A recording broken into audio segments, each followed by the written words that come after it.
Hi, everybody. Welcome in, welcome in, welcome in. I hope everybody is doing fine. Let me first start off by apologizing. I'm so sorry for the delay, you guys. I woke up this morning and my stomach was really not doing good. Not good. In and out the bathroom, it's just, but I still make it to the live. We still here and we still gonna do it, okay? So welcome in, everyone. Today's topic is going to be all about African spirituality, okay? What does it mean, African spirituality? What are some of the most ancient African spiritual texts to date? What are the most ancient African spiritual practices to date? Okay, and I brought here somebody who is very knowledgeable, who is very skilled practices to date. Okay, and I brought here somebody who is very knowledgeable, somebody who is very skilled in this area. Okay, and this person is going to come in here and he's going to blow your mind. All right, so without further ado, let me see. Let's get some more people in here, and let me go ahead and welcome in Nana Afriabara Kofi. Okay, let's see what we got here. And hello, Mac Mango. Nana Afriabara. Are you there?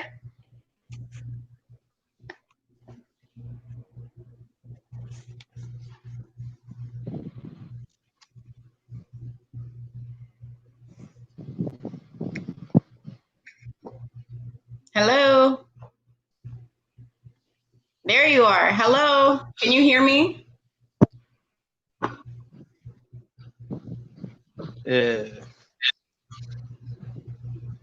Hello, Blooming. Your network is not. Can you hear me? I can hear you. Can you see me? You can hear me? Yes. I'm there. Can you hear me? Yes. Can you hear me? Can you hear me? Yes, I can hear you. Can you hear me? Yes. Yeah, I can hear you, but I don't know whether you can hear me. I can hear you.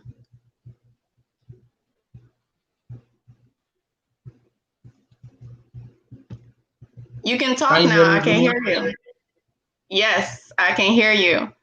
If you still cannot hear me, then it's probably the headset. You might have to take that one out. I can see you. I can see you, but the network is slow. Your network is slow. My network is slow? Hold on, I'm coming. 12 seconds. Coming.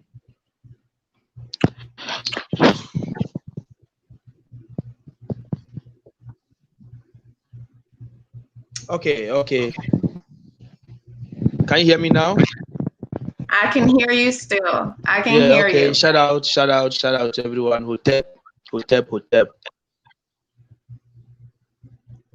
Okay, go ahead and introduce yourself. Can you hear well? I can hear you very well, my brother. Oh, goodness. Can you hear me well? I can hear you. Let's ask the audience. Okay. Can we hear him? So welcome. Yeah, okay. Welcome. Sure. Yeah, I also can hear you all. So shout out to everyone.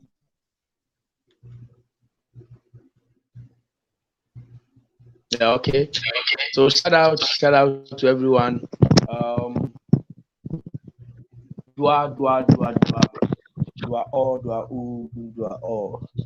Okay, shout out to everyone. It's your evangelist Nana Efia Briba Ofi Kwai. Do you understand? We are giving fire out to explode what? The lies out of what? The truth, so that we can set us free from the enslavement that we, the white and their offsprings, they've put on we, the blacks, the melanated people all around the world. even across the whole continent. Do you understand? And I'm one of the evangelists. An evangelist means a soldier, one of the evangelists to liberate my people from what? This slavery and this mental what? Agony. That is how I can put it. Okay, so I'm talking from Ghana, or I'm speaking from Afrika. It's Africa, Ghana to be precise. Ghana is the middle continent, or Ghana is the middle part of the whole world. If you look at where Ghana is located, we are located at the middle of the whole world. The map of Africa has been turned upside down. Okay, so we will start firstly by me decoding my name as it should be for the audience to understand what we want to mean over here. Nana Efia is a name. Okay, the name of a river in my hometown is called Nana Efia Bibri. That is the name of the river. In Akan cosmology, or in Akan, our lives, we balance our lives with animism. That is, we worship every entity as what has every soul and spirit within it. So our river bodies has their names as accordingly. The ancient of days up to now, and we possess those days up to now. Deities possess the rivers up to now. So in my hometown, we have a nine with the name Nana Efia Bibri. Yes, and I'm a son of that river because my womb man, that is my mom, was born from that hometown. I was also born from that hometown. My umbilical cord is now buried in that land. So I possess the spirit of that water. So the name of Nana Efiebri is a name of my hometown, a nice river, and that name is a name of me. I took it upon my life, upon myself, to express my focus in life. And the Kwai in Samampum is just talking about it. In Samampum is cemetery. Okay. And Kwai is my hometown. And every individual who is existing as is coming from the cemetery, because we were once an ancestor. During what reincarnation, we now insert or infuse in the womb of our great grandchildren. Then we come back again. So I am an ancestor. I've been a spirit at the cemetery before, and I've now reincarnated through the waters of my hometown, and I'm existing as well, a human being. That is the name of that is the explanation of my name. Very fantastic. Wow. Now, that's beautiful. Thank you for explaining that. So I hope everybody can understand you, and what you're saying here is some deep stuff. Nana, right, is a mama, is a grandma, yeah, is a chief, sure, right? Sure. I want to show you something, guys. And then Afia Bira is the river that you were, that's in your hometown. So you came from that river, right? That river birthed you. Yeah, I wanted to show you my Nana Afia Bira.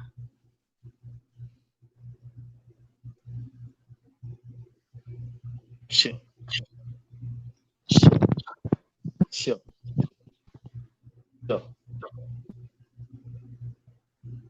Yes. Yeah. And I know the other part of your name is Kofi, Nana Afia Bera Kofi. And then Kofi in Ghana, Kofi is on Friday, and Kofi means Venus, right? Venus in the sky, the light bringer. Sure. Right?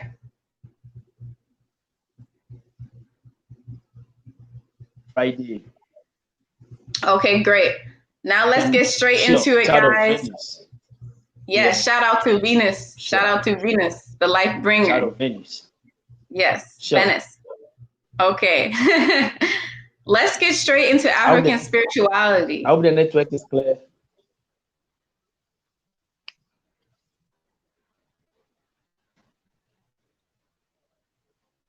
Yes. Let's get straight into African spirituality.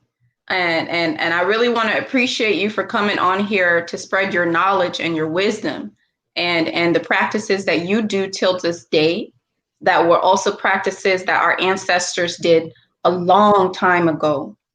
You know, we all appreciate you. So come and share your knowledge with us, because we are really curious and we're really excited to learn.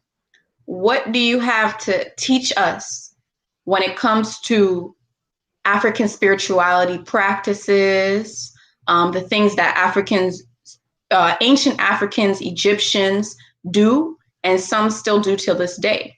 Now, remember, Nana Afriyaba, we're not going to decode the Bible just yet. We're just going to talk about African spirituality and the practices that are done from ancient times until now, okay? What do you have to teach us? Okay. Okay, shout out to everyone. I have to show my people, that is my shrine over there. That is my shrine. Okay, I have my shrine in my room. This is my new room. So that is my shrine over there. In ancient Egypt, in ancient Kemet, life started in ancient Kaniset, whereby we call it Nubia. Okay, that is the first earth, the first car, the first raised land. That life started. The first people on earth was the blacks, the melanated being, the 6 neutrons, 6 protons, and 6 electrons. We were the first people, the first human beings to exist on Mother Nature, Mother Earth. And we worship every living thing, or we worship any entity as ordained by the Supreme Being. As what? It have a soul and a spirit. So the term these whites and their offspring used to call is animism. Do you understand? Meaning we seek to know, and we know that everything which is organic has a soul, has a spirit dwelling in it. That keeps it on what? Going or growing what? With its life. So ancient Egypt, in ancient Kaniset, in ancient Africans, our cult of nature, our culture is coming from cult of nature, the cult of nature. That's how we came to get what? Culture. And it was resonating from agriculture. That is, agree with the cult of nature. So ancient or ancient Africans were agriculturists. They were naturalists. Okay, they balanced their life with what? The vegetations of what? Mother Earth, or vegetations on Mother Earth. So we do pour libations. Like tomorrow, for instance, is 21st December. Do you understand? We celebrate the sun, we celebrate the moon, and the moon was called the sun god in ancient Mesopotamia. Whenever that we Africans balance our life, we balance our lives with these solar entities, so that our lives will continue to exist. Our lives will continue to get us to what? Mother Nature, the Supreme Being. Do you understand? So we do pour libation on daily basis. We do pour libation on locations. We do pour libation on different locations, such as naming ceremony. When a woman gives birth, we just pour libation. Naming ceremony, we pour libation. During marriage ceremony, we pour libation. During funeral rite, we pour libation. It's a lot that we balance our life. We were having ritual songs, ritual dance, okay, and ritual incantations, all a lot of things about what African, our spirituality. We do sanctify the nation, the country, okay. We were suggesting, and every African who was very conscious knows that a nation is a living, breathing entity. Okay, a nation is a living, breathing entity in which we are the organisms within the nation, and we are the cells of the nation, and we have to contribute to what? The progress, the development of the nation. So every nation comes with its name, and our ancestors resonate that nation with what? The sound, the vibration of the earth, and how they balance their life with what? This what vibration, how they balance their life with what? These entities of what? Or forces of what? Creation. So in ancient Kaniset, when someone wants to tell you something about what? They make sure they give you symbols. Symbols means signs, SC That is science. And the same science, SCIENCE, is the same as SIGNS, which is science. Science and signs, the same thing you say? It's the same as symbols. So we were reading symbols and signs. SCIENCE is science. And SIGNS is also science. So we learn SCIENSCE to understand SIGNS, which is symbols. So we learn science to understand science and symbols. So if in the night sky or in the night hour, if you are in Afrika, if you raise up your head and you look into the night sky, you see a lot of symbols, which are what? The sun and the moon and the stars. These are the signs and symbols. Okay, when you dream, as I'm here in the room, if I sleep and I'm dreaming and someone enters, my spirit continues to experience luminous bodies or a lot of what light, a lot of life as well. But the person who enters my room never see my spirit experiencing my dream state. But the moment the person touches me, my spirit is able to resonate and come back to what? The body. How powerful it is. This spirit is what leaves your body, let you know what ahead of you is talking about your soul. So every individual who is born as a melanated person, you were once in African village. Everyone who is a melanated person, you were once living in what? An African village or in an African village. But due to somewhat settlement, enslavement, and colonization, we've lost most of our family members to the Caribbean, okay, to the western part of what? The world. Do you understand? So I'm here to introduce my people to the truth. I'm here to disseminate the truth to my people about we Africans, how our beliefs have been hidden, about we Africans, how our practices has been hidden from us.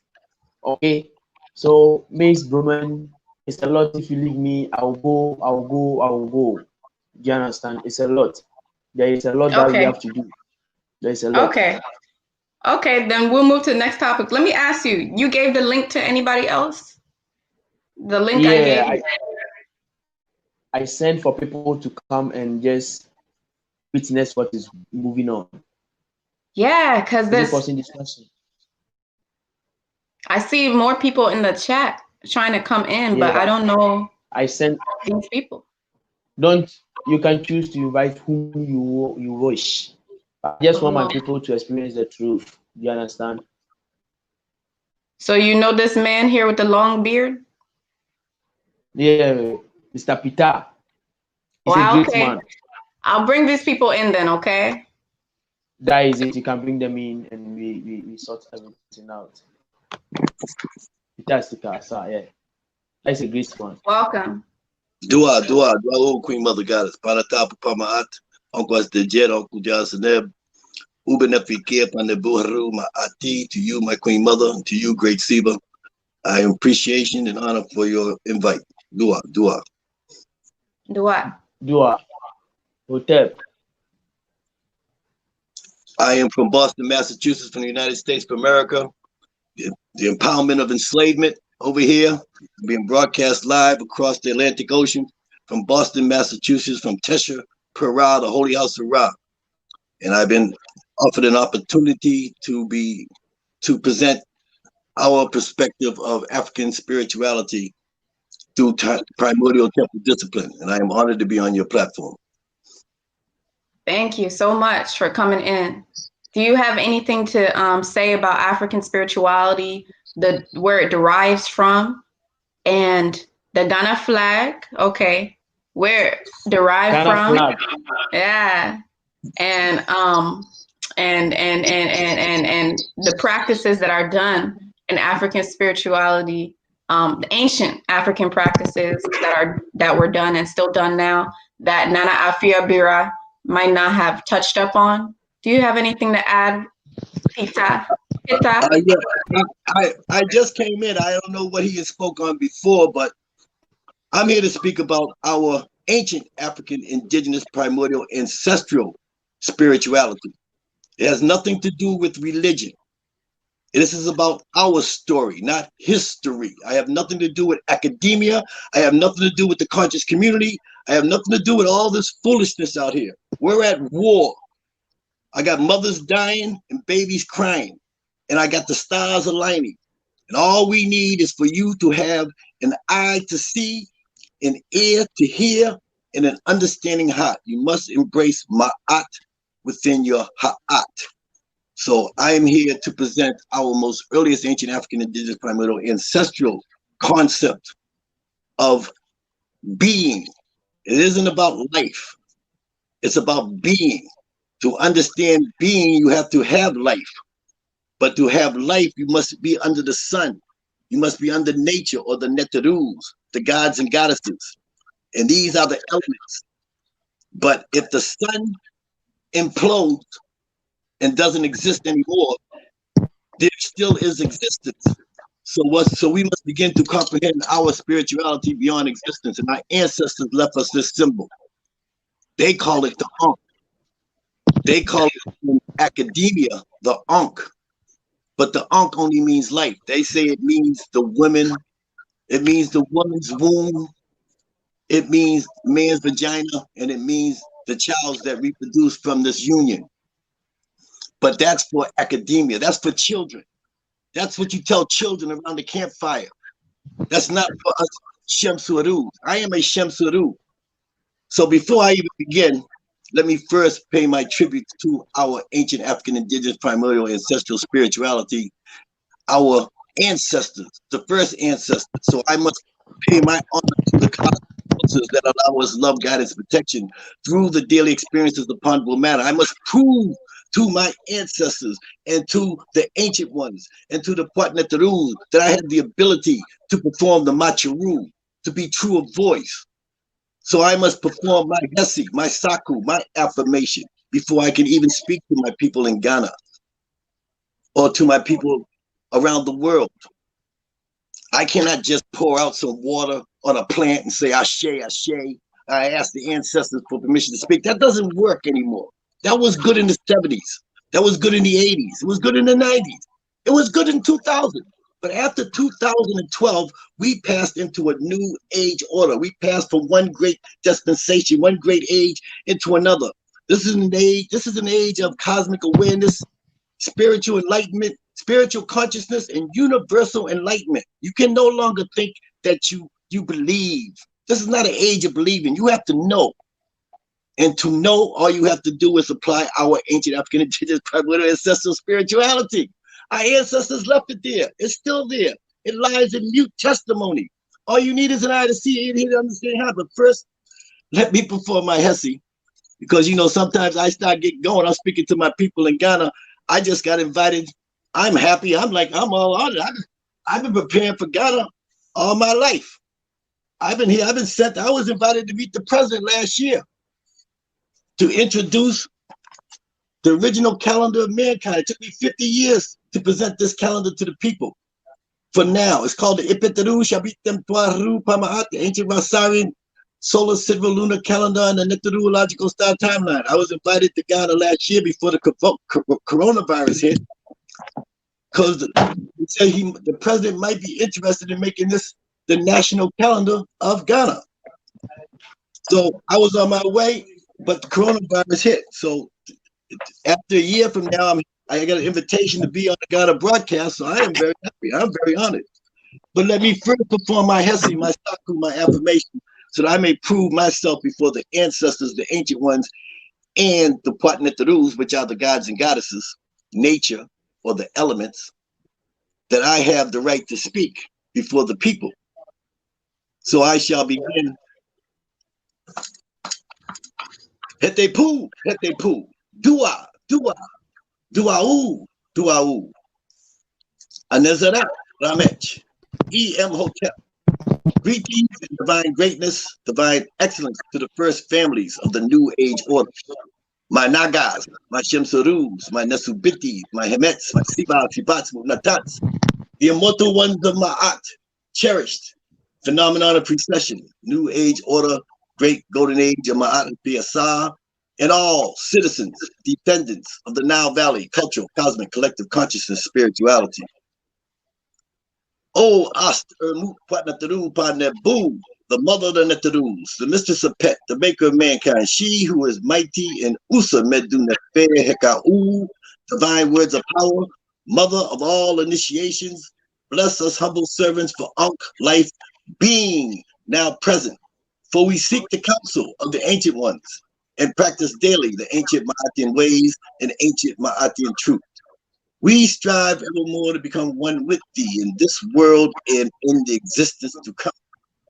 We ask that you bless us on this, the 149th day of the year after the helical rising, 211 days remaining until Ubin Suptit Cyrus rising, Upawat, Smatawi, Wet Ren Pet Dejit Heb New Year celebration, the first day of Metta, the 5th day of the 5th month of Het Haru, the 29th day of the 1st month of the 2nd season of Aket, year number 10, AFNK/ST, after the founding of New Kemet, Naga Kemet, Samai Tawi, Phenomenon of Precession, New Age Order, Great Golden Age, Amada Piasar. We ask that you bless our families and friends, all those of us who gather together to worship in your most holy, sacred, and glorious ancient Tamarian name of Aster-Mut Patnataru Panebu, for in the At seeking you there is much comfort. So as it is spoken, so let it be written, so let it be done, so shall it be for now and forever forward. Ra Nebeteshira, Pa Nata Apupamaat, Unkwas Dejet, Uncle Jasaneb, Ubenepi Kia Panebu Haru Ma'ati, rising always in divine excellence with Ma'at, every day, all day. Atura Hotel. You are. Appreciate right. I read a passage. Okay. So what you just did now, because a lot of people who are doing this right now, they don't really understand, you know, even me. I'm still learning, so I don't really understand exactly what was done there.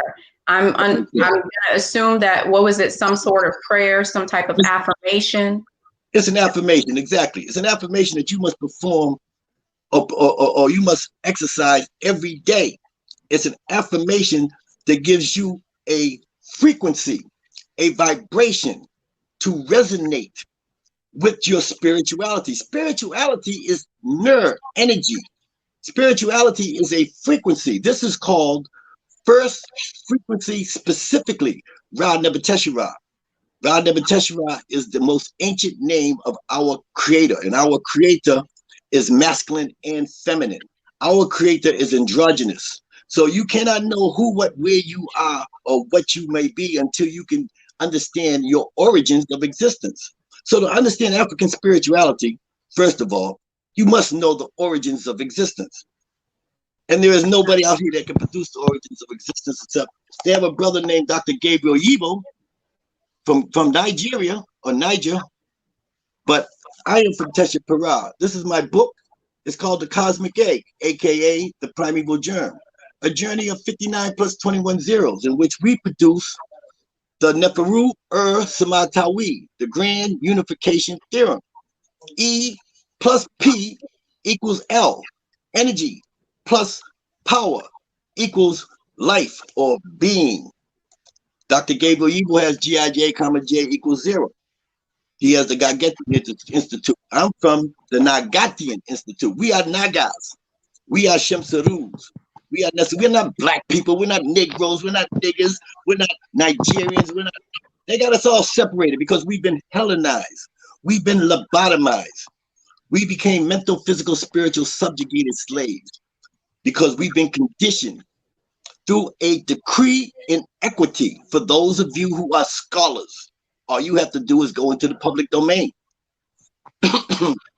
and Google injured humanity, because that's what we are labeled as. And then they have the etymology to identify you, to bring us about separation. There's no separation between us, between the light skin, the high yellow, and the dark black, and the dark red black. We're all Shemsuerus. We're all Nagas. But we are melanated people. But there are only two types of people on this planet. You're either a Shemsu Heru.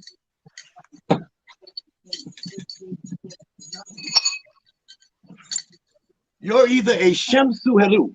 You are born from the great line of Nasut and Hemets, the kings and queens, born from Asa and As, who gave birth to Heru, and Heru gave birth to the Shemsu Herus, the 4 children of Heru, who are Mester, Hapi, Tamotep, and Quebsonuk, who become the 4 cardinal points, who become the 4 pillars of Pet, who becomes the 4 elements, and you must come through this direction to find your origins. Now, Asa had a brother named Set, who was a jealous brother who killed his brother, and then he and his confederates, compadres, they organized the Shemsu Sets, those who were born of the followers for Shemsu and Medu Netta, a follower of, a child of, a descendant of. I'm a descendant of Heru. I am born from the loins of Heru.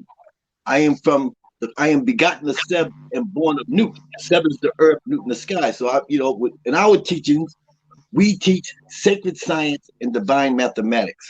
There is no sacred science without divine mathematics. There is no divine mathematics without sacred science. And we need our cultural, cosmic, collective consciousness, spirituality to equate it all within the all of alls. And then we must have astrology and astronomy and produce the proper resonance. I use Medunetta. Of course, you have your indigenous sounds and vibrations. I take mine straight back from the Bantu, the Hutu, and the Twa, from the original people who migrated upward and migrated across this whole global planet. We are called the Nagas. We are called the Shemserus. We are the Nesubitis. We are the Hemets. Hemets means queen. A Sibat is a masculine student. A Sibat is a feminine student. Sibat's the Mutnatats. A Mutnatat, Mut means mother. Natat or Netcher means the Netcher. She's the queen mother goddess. The immortal ones of Ma'at cherished. Okay, so once we understand our primordial origins, which is written in the Mastaba text, in the pyramid text, in the coffin text, it's on the Shabaka stone, it's in the Kemenu, it's in the Heliopolis text. It's the same narrative. The only thing that changes is that we are moving through time and space. So without including time, then we're just children. We're just blowing smoke. Okay? What they stole from us originally, since we're scholars, we're supposed to be all these thinkers, how come we don't know why it is that they can wake up in the morning and pass on to their children and their descendants how to keep you as a mental, physical, spiritual subjugated slavery, keep their freaking knee on your neck every day, have you living in horror and in fear of inferiority when you were the ones who gave everything to the planet. We gave everything to the planet. So why isn't it that we cannot pass down to our children, to our descendants, how to bring about our liberation and to bring about our spirituality and our mental, physical, spiritual embracement of our divine birthright of immortality? It's because of this. Very simple. They stole our time and nobody's figured it out yet. I've been working on this for 50 years. I reconstructed. I hate to use the word reawaken. This isn't a reawakening. This is a awakening. I'm not trying to remember. I'm trying to remember. So everything I'm about to tell you, you already know. It's just that you're suffering from you have memory loss. You've forgotten everything. They stole it all from you. And now you're living in mental, physical, spiritual, subjugated slavery. So first thing they stole was your time. Everybody on this planet has a calendar with 30 days in a month. And if it's 30 days in a month, it's called a lunar cycle calendar. And it was first implemented upon us in 754 AUC of Urbe Cordita. For those of you who are scholars who want to, while I'm talking, have a device next to you, another wireless device or something that you can applicate multitask. 754 AUC. Don't put in BCE. Because if you put in BCE, they know you're a mental, physical, spiritual, subjugated slave. Because all theologians, all ecclesiastic people know that there's 9 days in a week. The only people that don't know there's 9 days in a week are Black people. We invented time. We broke down time at the origins of existence. When we first came to this, when we first inhabited this planet, it was 9 days. Before the Romans and the Greeks, there were 9 days in every week, and time was kept by charting stars that were visible on our calendar, aware of the movement of the earth, stars, and moon. These ancient African indigenous primordial ancestral peoples were cosmically attuned. I'm sorry, Queen Mother. I know I ramble on. I move light years. I move in light speed, but maybe you might want to interject and I'll follow your narrative. I'll fall back to the great Queen Mother. Oh yeah, I let people talk too, though, because you know what you're saying has meaning and it has reason. I interject when I feel needed. What I wanted you to say after you're finished, what I wanted to say was just go along with you now that you're talking about the calendars and the moons and the stars and all of these things. These things are extremely important inside of our lives. It basically puts us into these cycles. It puts us into these routines on a day-to-day life.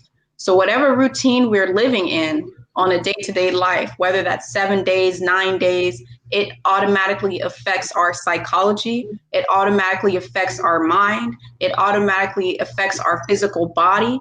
And the thing about this with the stars and the moon and night and day and the sun and all of these things, also that is the calendar, right? So that is what operates on our physical body. So when you think of the calendar, you're really going to be thinking about not something that somebody wrote and made up out of their head, but something. The calendar is going to be something that somebody took from astronomy. The calendar is going to be something that somebody took from the stars and used the stars, the moon, the sun as the outline to go ahead and create that calendar. So from my understanding, you're trying to say that the ancient Egyptians, that's what they did, and that's where the facts are. Now, I know that a lot of other ancient studies, all of them used astrology to a high extent, and they made predictions off of astrology. You take Vedic astrology, that's some very old stuff too. Vedic astrology, they have their ways, and I see a lot of similarities with Indian and with African. I'm just curious if anyone can answer my curiosity, because I've seen Indians that are darker than me. I've seen Indians that have more melanin content than me myself. Very black Indians. The Indians have the Vedic text and they have the third eye chakra. The ancient Egypts have the all-seeing eye. So I see a lot of similarities with Indian texts and African texts. And I always wonder if there's something missing in historical teachings or whatever have you, where there's some type of connection with Indians and Africans, because I have no idea, but I know that they are very melanated. And I personally feel like sometimes they're my brothers and sisters as well, as far as ethnicity goes. I feel like they are melanated people. Look at their skin. So there's some type of connection between ancient Indian Vedic texts and African Vedic texts. I don't know, everybody, most people came from Africa, right? And I want to say that Indians really, really are connected with African roots. Or am I wrong? Absolutely, you are correct. So to understand this, you got to remember all the texts, all the doctrines on the planet have been corrupted. It's called Hellenization, to be Hellenized. Does everybody understand this word, Hellenize? Hellenization, the Hellenes were the Greeks. The Hellenes were Alexander, 323 BCE. He went around the world, around the planet, around that side of the planet, and he Hellenized everything. In other words, he took every African, every Naga doctrine. When I say Naga, that just means melanated people, okay? The Naga is a word that means the immortal ones of Ma'at. They are the universal monarchs who bring forth immortality in the breath of immortality to the planet to teach everyone of their divine birthright. And our divine birthright is immortality. Now, to understand the answer to your question, you would have to go back into our cultural, cosmic, collective consciousness, spirituality, African text or doctrine. This doctrine is the doctrine of self-creation. Now, in this doctrine, we must remember scientifically, mathematically, in our cultural, cosmic, collective conscious spirituality, we have to triangulate this conversation at all time in order to have Macharu to be true of voice. It must relate to the stars and astrology and astronomy, and it must have absolute accountability and star validation. So we know that in the beginning of this solar system, the Earth, after being pushed away from the sun, found this gravitational spot, and the Earth was from a fiery ball to liquid, solids, liquids, and gases. We're talking matter, we're talking science. And then this water, the land emerged off the water, which they call Pangea. This is the Pangea story, in which all the continents were together. Okay, Pangea means when all the continents were one. And the first mound to come out of the water, to emerge out of the water, was in South Africa. Okay, and as this mound emerged, then the continent separated. Okay, now this origin comes from the ancient texts in which the Bantu, the Huta, and the Twa, who are the indigenous people, the natives of South Africa, and when they took this sacred doctrine, they dispersed around this whole planet. Okay, this is why you see in America, there's black people in North Pole. The Eskimos are darker than you. Okay, we're all over the planet, and our symbol is the snake, the cobra, the serpent.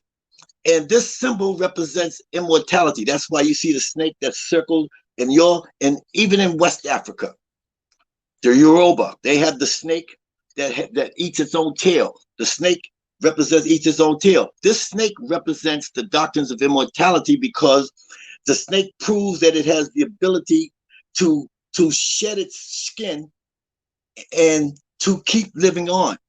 So this is a perspective of immortality. Now, when you see the snake that's twined like this, the double snake, now we're talking about infinity, and we're talking about the stars. We're talking about the sun, and we're talking about Sirius, because our sun and Sirius are binary stars. So it all comes back down to, no matter where you go, the first thing you have to know, so I don't confuse anyone, you have to know what time is. What is time? Because this is what they stole from us. They took us from a lunar cycle calendar. If you're on a lunar cycle calendar, that means it's an agricultural calendar. It's to feed you. And it's a seasonal calendar. This is what was implemented by the Greeks in 754 AUC, if anybody wants to Google this at the same time, or BCE. It's called Ab Urbe Gotita, A-B U-R-B-E, Urbe Gotita, C-O-R-D-I-T-A. Ab Urbe Gotita means upon the founding of the city of Rome. This is when the Kush kings from Nubia, Aspalta, Pianki, Tahaka, and Shabaka, when they was pushed back down into Upper Kemet, which is the Sudan, the Greeks took over at that time, and they implemented calendar reform. They took us from a solar calendar, a solar calendar, and a sidereal calendar, and a lunar calendar, and took us into just a lunar calendar. A lunar calendar has 30 days in every month. Now, this is a calendar for it's an agricultural calendar, it's the lunar cycle calendar. And what they did was they killed everybody. They killed all the elders. They killed all the priests. And the next generation, they fed them a lunar cycle calendar just to feed you, because all they wanted to do was feed you.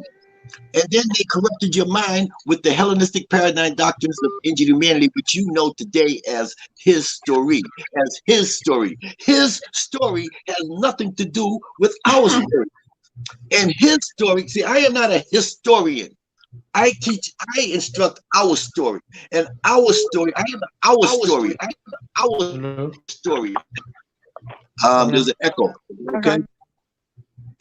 I instruct our story. Our story spans tens of millions of years. They got you thinking some 5,000-year-old story. They took 10 million years of our story and compacted it into 5,000 years, which is ludicrous for anyone to even think that our lifespan is only 5,000 stories. Our story is 5,000 years old. We have ancient megalithic architectural monolithic monuments that are polymer and polygonal architectural designs that have been tested to be over hundreds and hundreds of thousands, over 250,000 years old. We know this because of its polymer and polygonal architectural design and the megalithic 100 tons of stones. But anyways, these monuments are orientated on the celestial axis to the phenomenon of precession. So first of all, let me just break this down for those. I have no time to. I'm not here to. Well, let me just ask you something really quick, sir. Toi, if not a lunar calendar, because we know lunar calendars, that's every time the moon goes from full moon to new moon, right? That's what it is. New moon in each sign: Aries, Taurus, Gemini, all the way to Pisces.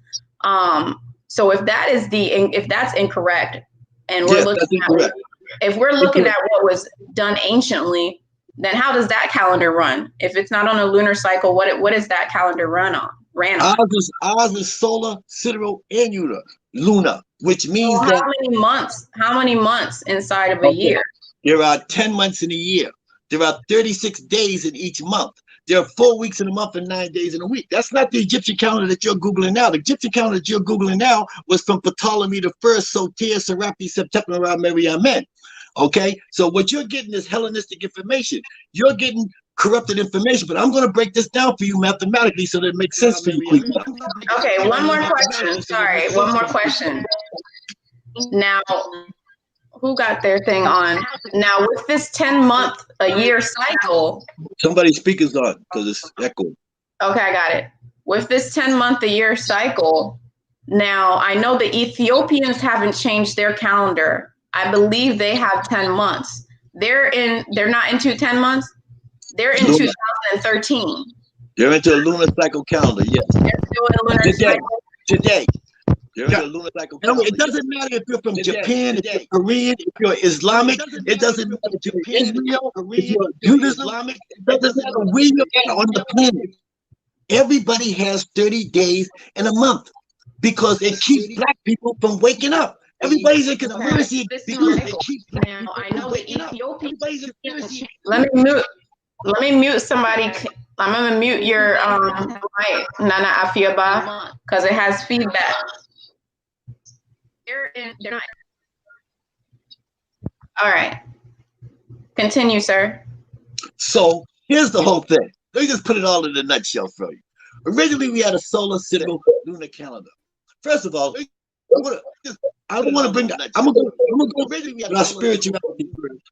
Then I'm going to take it mathematically. Then we bring it scientifically. First of all, you got to know what time is. What is time? Time is the movement or measurement of the light void of deep, dark, cold space from one point or distance to another. Speed 198,000 miles per second. Light is the absence of darkness. Darkness is the absence of light. Light is the giver of Ankh, life to all things. 1 point distance to another. Within the atomic domain is the absence of life. Life is the consciousness, awareness of being. Life is the consciousness. Life is the generic expression of the light. And it's only found in three forms: solids, liquids, and gases, matter, the element, the neteru, the God, the goddess. However, light, the atomic energy, the hydrogen atom, Chakra, light is not the origin of existence in the creation of the universe. The light or atomic energy has a mirrored reflection, which is radiation. And this becomes subatomic. And we know this to be called the cosmic egg, aka the primeval germ. If anybody wants to just Google Cosmic Observatory Background Explorer, which is COBE. And the COBE satellite found inside, they turned it to the darkest part of the universe, and they found this egg-shaped anomaly. And because of its red and blue heat signature, they know it to be the molecular appearance of the source of all creation, which means it is the origins of subatomic space. So I just wanted to give you that little rundown. Now let's figure it out. Now let's go. Hold on, really quick, because the feedback is getting ridiculous. Yes. Nana Afia Bar. Yes. Nana Afia Bar. Can you hear me? Getting ridiculous. Nana Afia Bar. Yeah, I feel good. Yeah, I'm around. I'm listening to my Can you hear me? I can hear you. Can you hear me as well? I can hear you, but your mic, mute it. Yeah. Because it's bringing feedback. We can hear your mic. So just hit mute on the mic.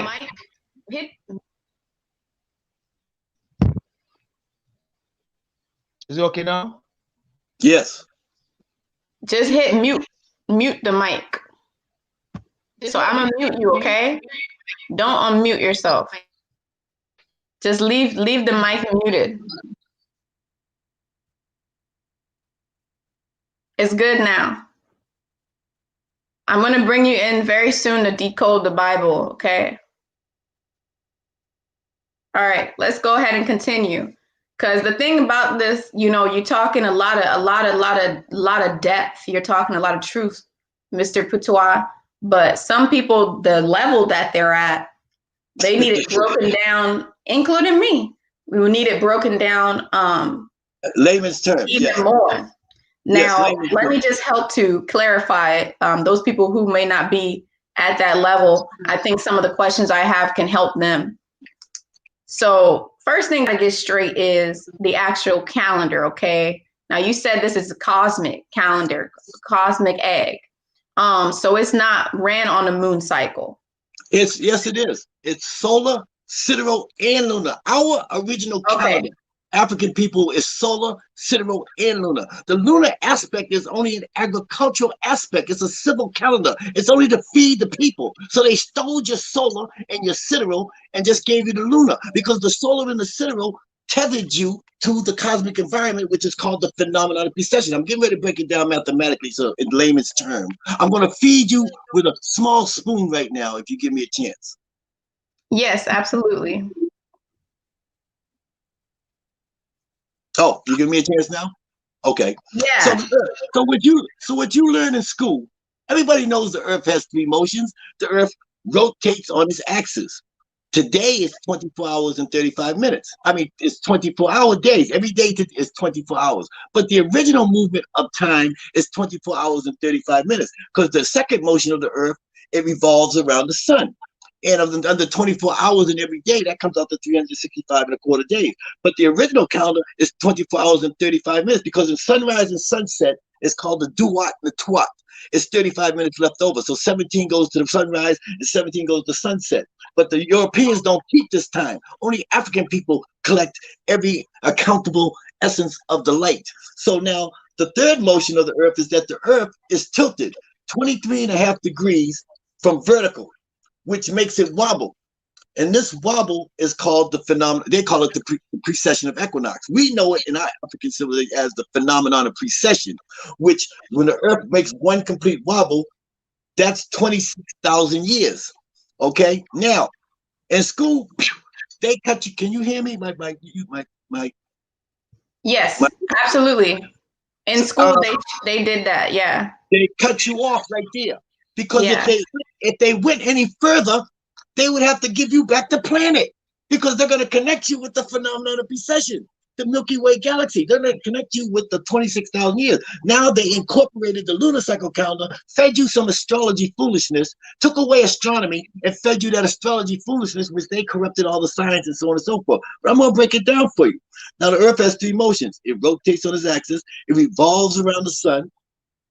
And then it's tilted 23.5 degrees from vertical, which makes it wobble. And one wobble is 26,000 years. This is the time it takes the sun to move through each and every sign of the phenomenon of precession. I'm not going to use the word zodiac, because if I use the word zodiac, I become a historian again. What you got to understand is they corrupted everything. So you got to get past. It's called the paralysis of the analysis. So you go online to find the analysis of the paralysis. But what you get is the paralysis of the analysis. You come out with more shackles on your brain and more shackles around your neck than when you went in. So once you understand the simple mathematics, the divine mathematics, then you know. So now each sign, there's 12 signs in the phenomenon of precession, which you know zodiac, but of course zodiac in Latin means zoo. Okay, there ain't no zoo up there. Okay, if you Google the root word for zodiac, it means zoo. So they brought you into the zoo. This is how they Hellenize you. So anyway, so now each sign is 2,160 years. There's 12 signs in the phenomenon of precession. I'll use the word zodiac right now since you already know. I don't want to keep at the. There's 12 signs in the zodiac. Each sign has 2,160 years. It's called a great age. There are 12 great age. 12 times 2 is 24 and 1 is 25. It comes out to 26,000 years. This is called a great year. So you have a common year, which you know is 365 days, but then there's a great year. But when you hook up to this phenomenon of precession, now you're hooking up to the cosmic environment, the Milky Way galaxy. There's trillions and billions and millions of galaxies, and they're all expanding with the universe. Now you're connecting to your spirituality now. Now we're talking our story. They can't come into conversation now. I'm taking you beyond history, beyond theology, beyond the theologians and ecclesiastic. We're talking African spirituality. I guess this is what the topic of this conversation of this platform is. So I want to bring you straight into the essence of our cultural, cosmic, collective conscious spirituality. And to do this, you must bring into the conversation, into the narrative, the phenomenon of precession. So now this is how you figure it out. So now, what they did was, what we did to make sure that it will never be lost. For when we came here right now, we have just dawned upon the great golden age of Ma'ana Biasal, which you may know, aka Aquarius. We know this happened in 2012 because of the Dogons and the Mayan log count. Okay, now everybody Hellenized you and corrupted you to think that in 2012, oh, the world's going to end, we're all going to die. That is not the message that was left by our ancestors. The message that was left was that it was the end of one cycle and the beginning of another. Now, how can you prove this? You have to be able to have absolute accountability and style validation. So on the Gregorian calendar, on March 21st, which is called spring, it only means when day and night are of equal length in our story. But in Hellenistic terms, it's called spring. So we're going to make sure I'm bringing both these doctors here so you can be able to differentiate the two and judge it for yourself. I'm here to bring the mathematical equation to the Ramech. Ramech means the people. So now, on the spring equinox, on Gregorian calendar that you're connected to would be March 21st. And when the sun gets ready to rise, you look to the east 2 hours before the sun rises, and you look 23.5 degrees from horizontal, and whatever constellation is in the sky is where we're located on the galactic elliptic plane of our quadrant in the Milky Way galaxy. Seems a lot, but when you look at a Milky Way galaxy from the air, from an aerial view, it looks like a hurricane, right? But when you look at it from the side, it's nothing but a line with a glow at the top and a glow at the bottom. You're supposed to have my technical support here to vote up the PowerPoint, but I'm going to give you a visual comprehension as I speak. So now the sun moves 15, there's a line and there's a glow. This is the side view. You're looking at it from the Milky Way galaxy from the side view. And the sun moves 15 degrees up, hits the line, comes down 15 degrees, hits the line, comes up 15 degrees. This is how our sun moves through the galactic elliptic plane, which is called the phenomenon of precession. So now on March 21st, on the spring equinox, when you look east, the constellation of Pisces is no longer visible.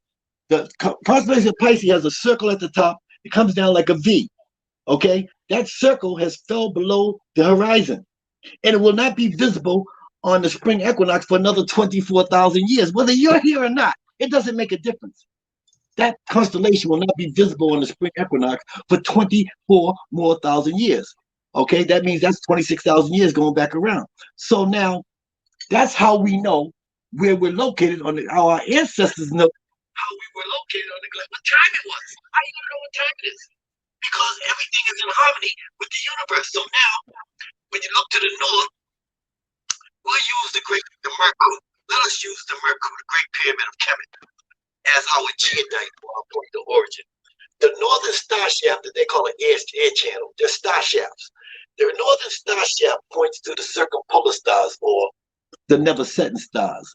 And these are Polaris, you know them as Polaris, Theban, Vega, and Draco. And some have Orpheus. I'm not going to go into it. Okay, now, whatever constellation is pointing to Tawawurt is she who is the governess of the top of the earth. Tawawurt is the hippopotamus nature. And whatever constellation is pointed, whatever star, the pole star we're pointed to shows us where we're at. Right now we're in Polaris. Polaris is our northern star today. Okay, Cancer Major. All right.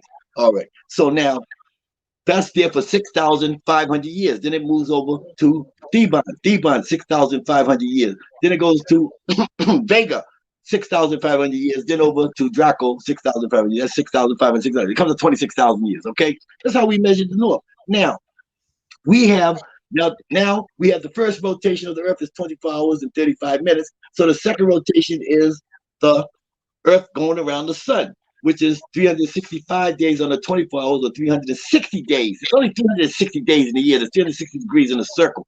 Okay, that's the original calendar. But on this calendar, there's only 6 forms of life: plant, insects, reptiles, water creatures, birds that fly, and animal. Man and woman doesn't exist. Because time has not been allotted for.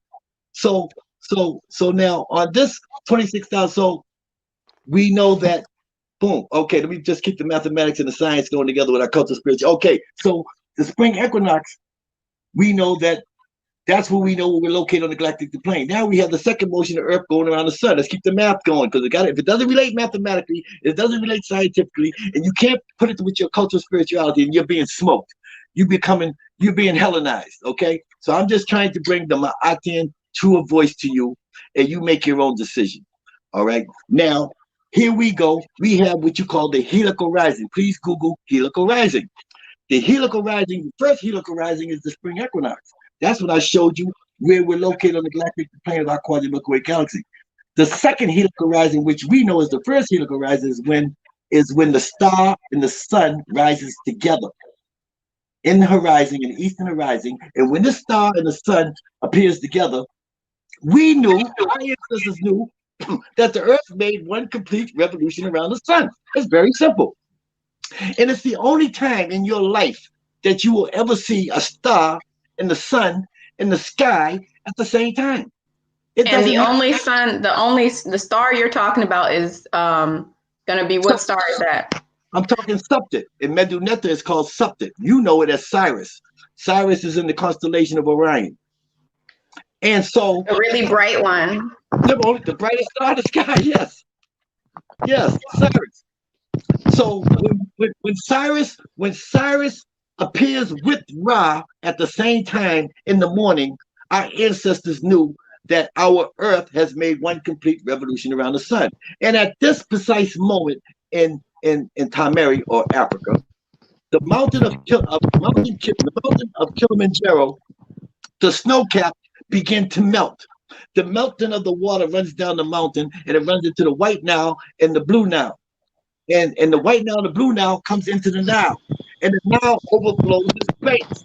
And when it overflows its banks, it's called the inundation, which is the first season. In Kemet, we have 3 seasons. The first season is Shemu. Shemu means the inundation. There's 60 days. There's 3 seasons. Each season has 4 months. Each month has 30 days. And so 120 comes out to 360 days. Okay? So now this is how our ancestors regulated cosmic time. So now if you Google the Kemetic calendar, they're going to tell you Akhet is the first month. This is what Ptolemy the First, Soter, Serapis, September, Mary Amen, who is Ptolemy is a general of Alexander who took over Egypt in 320 BCE.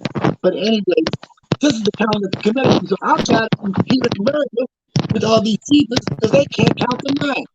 I told them it's 9 days a week, and their brains just fried up. They couldn't compute this. They couldn't They couldn't rationalize a 9-day week, even though 9 is the mother equation. So on this, so they think that if Aket is the first season, then you're following the lunar cycle aspect.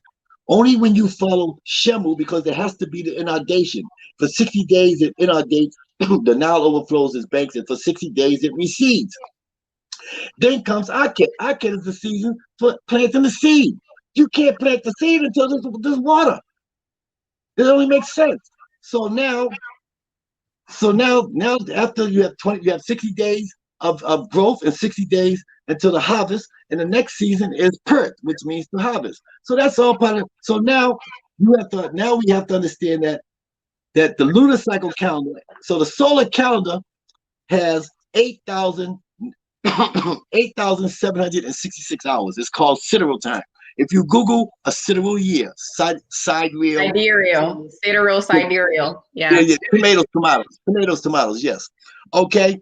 If you Google that, it'll tell you that a sidereal year is the amount of time it takes the star something to break the horizon, to traverse the elliptic plane, and return to its original position in respect to the fixed stars. That's what they're going to tell you right on Google.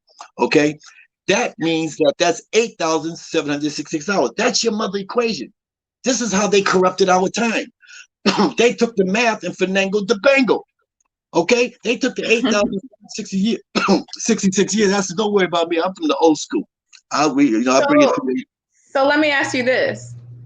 I'm pretty sure people are wondering, what year are we in right now? Okay. Here's the Queen Mother God. See, that's why we have the feminine energy here to keep everything in balance. That's why I pay homage to you, great Queen Mother Goddess. Dua. Okay, that is the mother equation. Now, for you brainiacs there who think you grew a brain overnight, you think it's 2020. Now, we know, I'm going to give you the key. The key is, I'm going to give you two keys. The first key is to get you out of the Hellenistic paradigm, doctrines of inhumanity, so you can open your mind up. First key, since you're a Googler, since you're a scholar, since you're a theologian, Google 754 AUC, First Calendar Reform. It's called First Calendar Reform. That's your first task to do.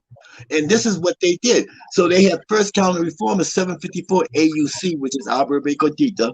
This is when they stole our time. And they put us under a lunar cycle calendar. So this is what happens when you have a lunar cycle calendar. Every 130 years, one unearned day is added to the calendar. So you're not going to see the change in your lifetime or your child's lifetime or the next 4 descendants. They're not going to see it. 500 years pass, the sun doesn't rise on the spring equinox. It's called a drift. It drifts. And they're so busy raping Africa, raping our females, stealing our land, killing everybody, that the next 2 generations of these conquerors, they're living, having orgies, doing all this crazy stuff. And all of a sudden, after 500 years, the crops didn't grow right. It was a bum crop. And the next year, the crops didn't grow at all. They call it the drought, right? So they're saying, what happened? So they go back into the African text and say, we changed, we put them on the lunar cycle calendar. So they have to so it's called calendar reform. Calendar reform number 2 is called the Decree of Canopus 1, 2, and 3 by Ptolemy the 1st, 3rd, and 5th. Just Google Ptolemy. Google the Decree of Canopus to get perspective to the Decree of Canopus. The Rosetta Stone that Champollion deciphered the Medunetta, the hieroglyphics through the Greek, the Coptic, and the Medunetta, the hieroglyphics, is a fragment of the Decree of Canopus number 3 is part of the Rosetta Stone. Okay, so these are 3 more reforms, because from 754 AUC, Arbor Becodita, down to 300, the sun didn't line up with the spring equinox, because one unearned day is added every 130 years. This is the key. This is your key. And the calendar reform number 4 is 46 BC. It's called the Julian calendar or the Greco-Roman calendar. That's the calendar we're using today. So originally there's 9 days. So let me go after that is the Decree of Canopus, 135 AD. Pope Constantine wanted to know because Rome was in shambles. The whole kingdom, the whole Roman Empire was in shambles. Was Jesus the Father, the Son, and we know Jesus didn't exist. There ain't no such thing as no Jesus Christ. Jesus is first, Sophia, Serapi, September, Mary. Don't bring no religion. Don't bring that history into this conversation. This is our story. This is African spirituality. And all you got to do is Google it. Don't call me no fanatic. Don't attack me. Don't attack the messenger. Jesus never existed, but there was a Christ. Christ in Latin means the Savior. It means the anointed one. He or she who brings forth the cosmic breath. So let's just get past all this foolishness with Jesus. Because Jesus, if you want to know who Jesus was, he's Ptolemy the First, Soter, Serapi, September, Mary, Amen. And if you want to know when the Christian religion began, just Google Ptolemy the Eighth, Soter Christius. Ptolemy the Eighth. His name was Ptolemy the Eighth, Soter Christius. And that's 125 BCE. So here it is that the Christian religion was in full vigor 125 years before so-called Jesus was even born. They got you going in circles. You don't even know because you're not a theologian. All theologians know this. But let me get back to this. Get you past the calendar reform so you can do your research properly. The last calendar reform is the Gregorian calendar. Pope Gregory in 1585, because he implemented the new because by 1585, from 325 AD with the Council of Nicaea, by God, there was no crops growing. The food wasn't growing. This is how we caught them. Because the moon drifts and they're on the lunar cycle calendar. So what happened was Europe, they couldn't even grow potatoes.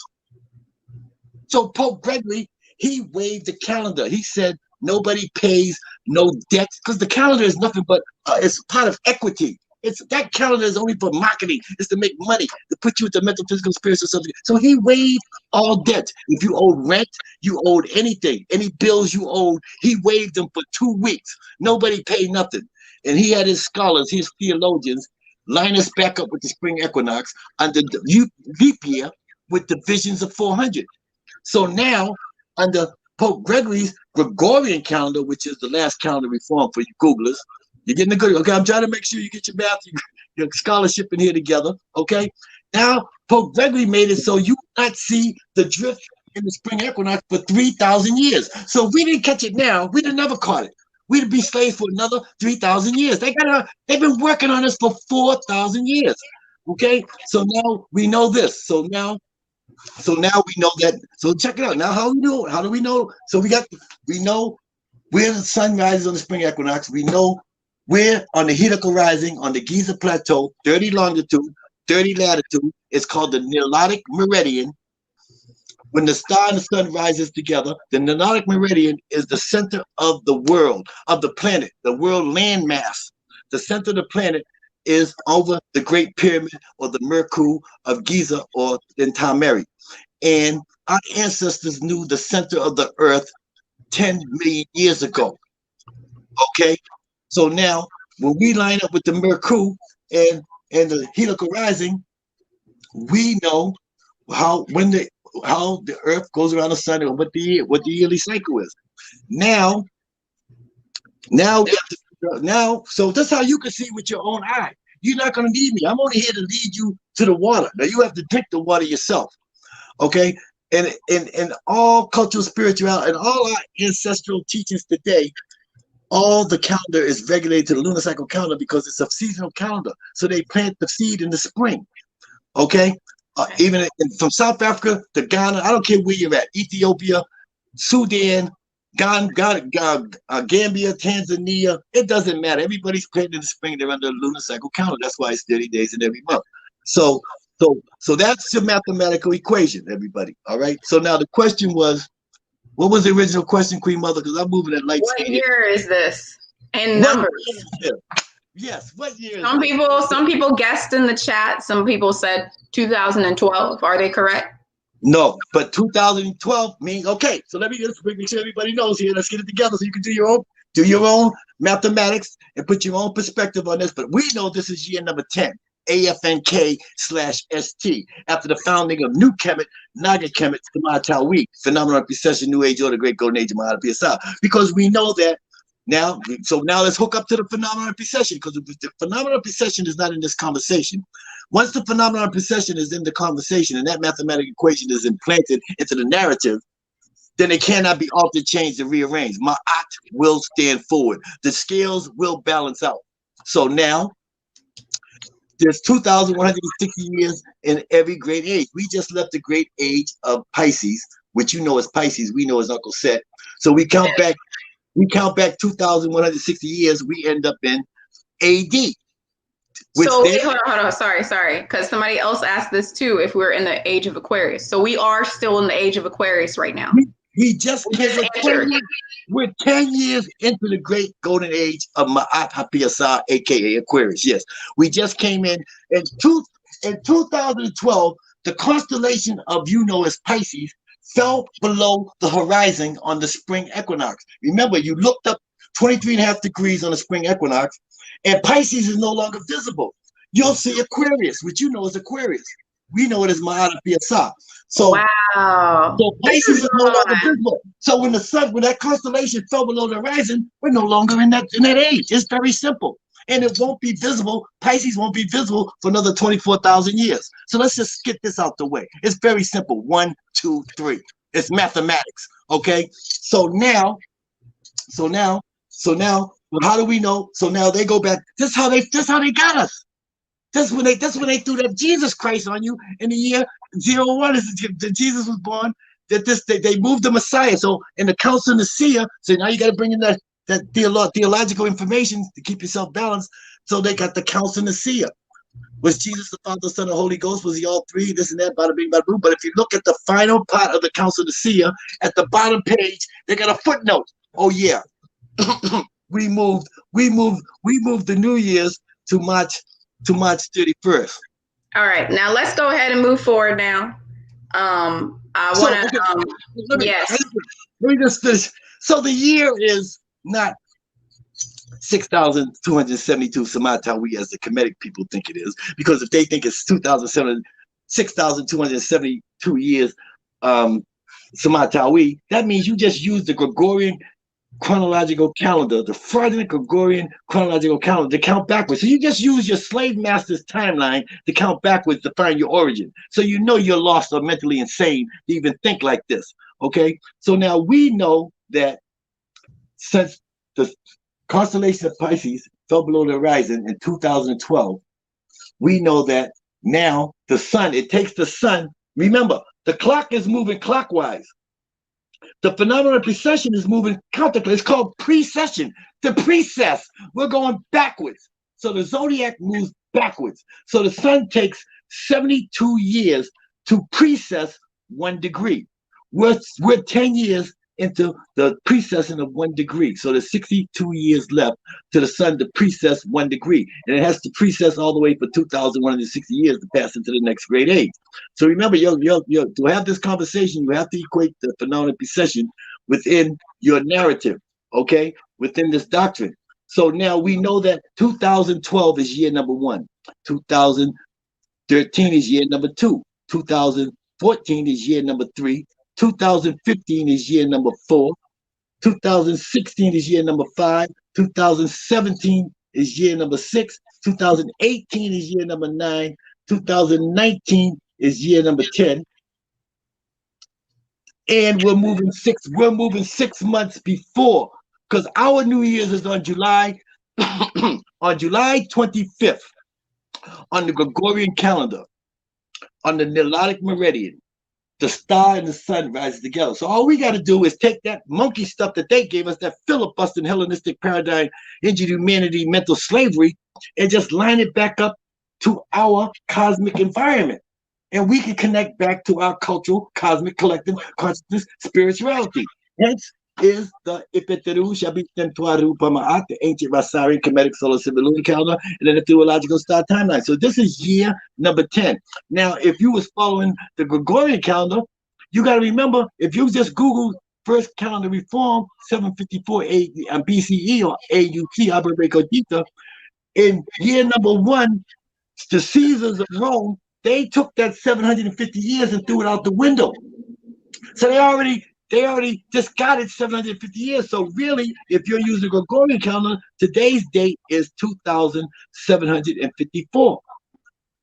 And if you just, I'm on Facebook as Patah, P-T-A-H, Asar, A-S-A-R, P-T-A-H, A-S-A-R. I teach every day online. We have the Nagatian Cosmic Awareness, Spiritual Consciousness, and Universal Enlightenment. We have the Nagatian Institute, the Naga Ship Association, and the Naga Ship Association Telecommunication Multimedia Network. We have our own melanated social media network. Please go to my page and hit the link right on any post at the top of the page, and you'll see we have a Facebook, but it's a Naga Ship. We have the Naga Ship Facebook for Black people, for melanated people. Okay, and you can order this calendar. It's globally. I have this calendar available right now globally on Amazon.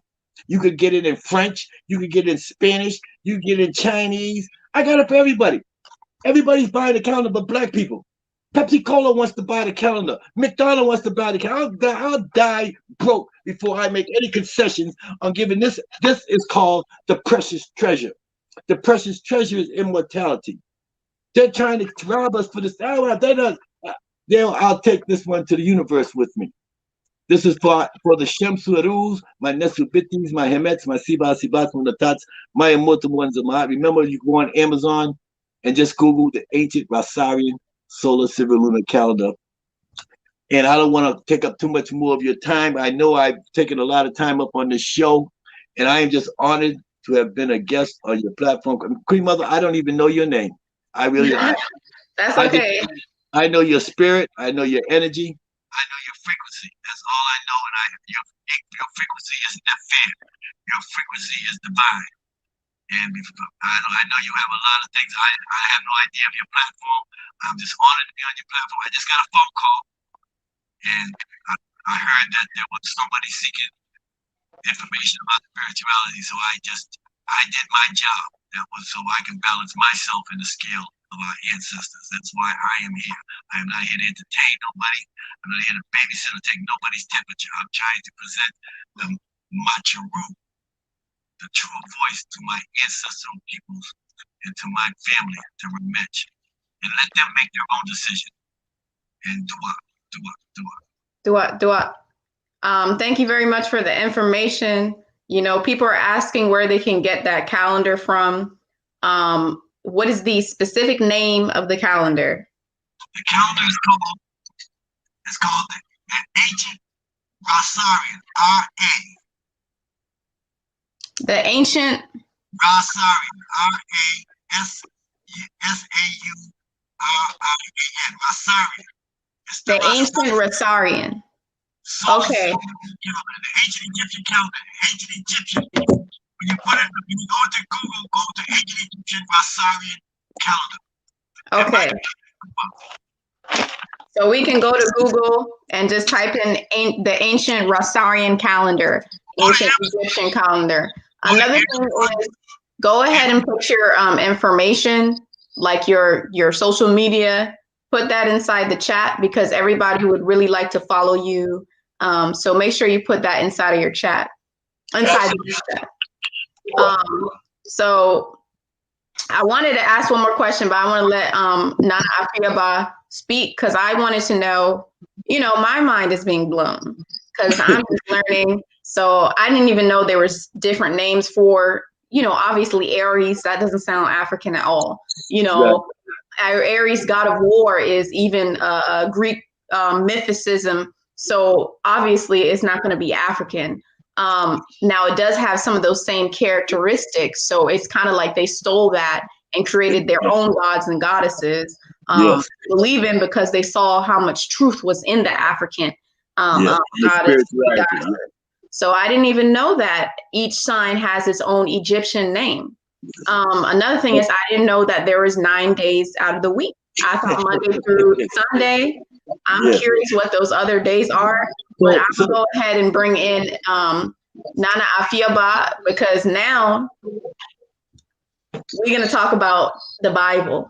And I just want to first say, everyone who's listening right now, everybody who's tuning in right now, if you're Christian and you're not going to budge and you're not curious and you have no interest in even understanding anybody else's perspectives or beliefs, that you should go ahead and click off now because you may get offended. But what we're going to do right now is we're going to go ahead and decode the Bible. Like this man, this king says, Nana Afiabira says the Bible is an astrological book. It is a book that is about stars, the moon, the galaxy. It's an astrological book. And he's going to break that down. So let's go ahead and welcome in Nana Afiabira. Can you hear us?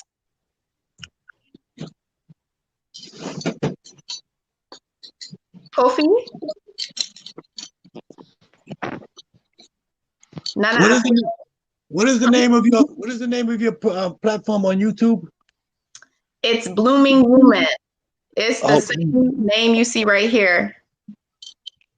Oh, Blooming Wombman. Okay, thank you. I'm gonna go to I don't know if you needed me anymore. I was gonna go and just listen. I'll put my information in the information below and just follow. Let the platform roll. Okay, yeah, go ahead, check out my channel. I'm trying to get Nana Afiaba in here, so no problem. Thank you so much. If you want to come back in, you can come back in. Oh, okay. Okay. Thank you. Do what? Okay. I think we're having some technical difficulties. Let me see if I can get him on the other side. I hope you guys, I hope it doesn't sound like I'm yelling right now. Because I know with my Mars in Scorpio and my Mercury in Scorpio, when it comes to communicating, it can sound like I'm just putting it out there. So let me try and soften that up. Nana Afiabira. Let's try and get him on here. Can you hear? Yeah, I can hear you. Can you hear me as well? Yes, I can hear you. Please, let's go ahead and talk about the Bible, the astrological book.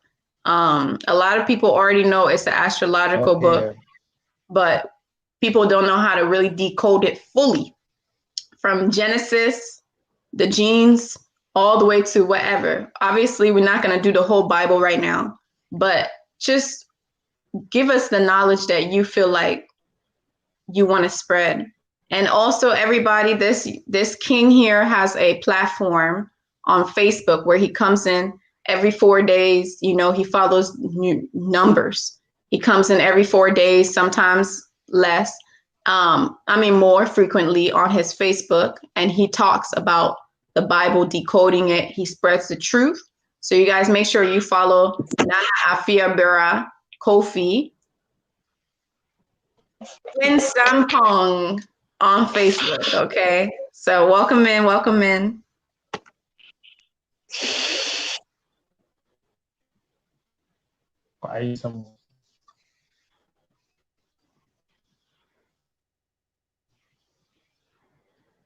Go ahead and get started now. Brilliant. Yeah, can everyone hear me? Yes. Can everyone hear me? Yes, we can hear you. Can you hear us? Okay, I'll start from where my great Peter Usa started. That is a great man who has a lot of knowledge about the constellations, a lot about the calendar, okay, and a lot about ancient truth. You understand? Yeah, so I love this man a lot. I've followed him several years. I've spoken with him a lot of times. We've made conversations. That is why I invited him to just share some of his knowledge to my meditation being around the world. Okay, so Mr. Peter Usa Sika was talking about 21st March. When we talk about 21st March, we are talking about the spring equinox. When we talk about the spring equinox, that is where the sun moves on towards equal day, equal night.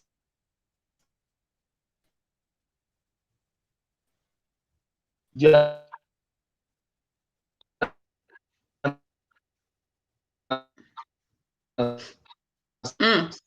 Yeah, no, that's him breaking out, man.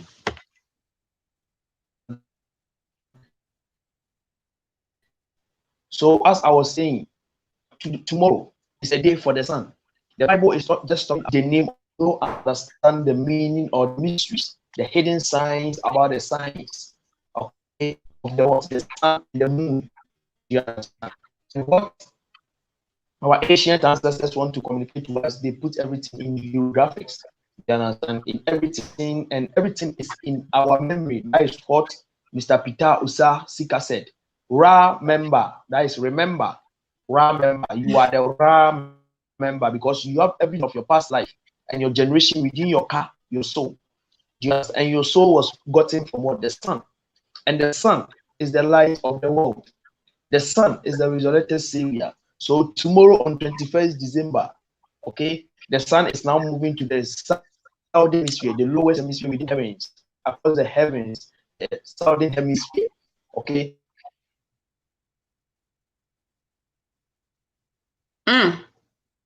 Amen. Yeah, you're breaking out real bad.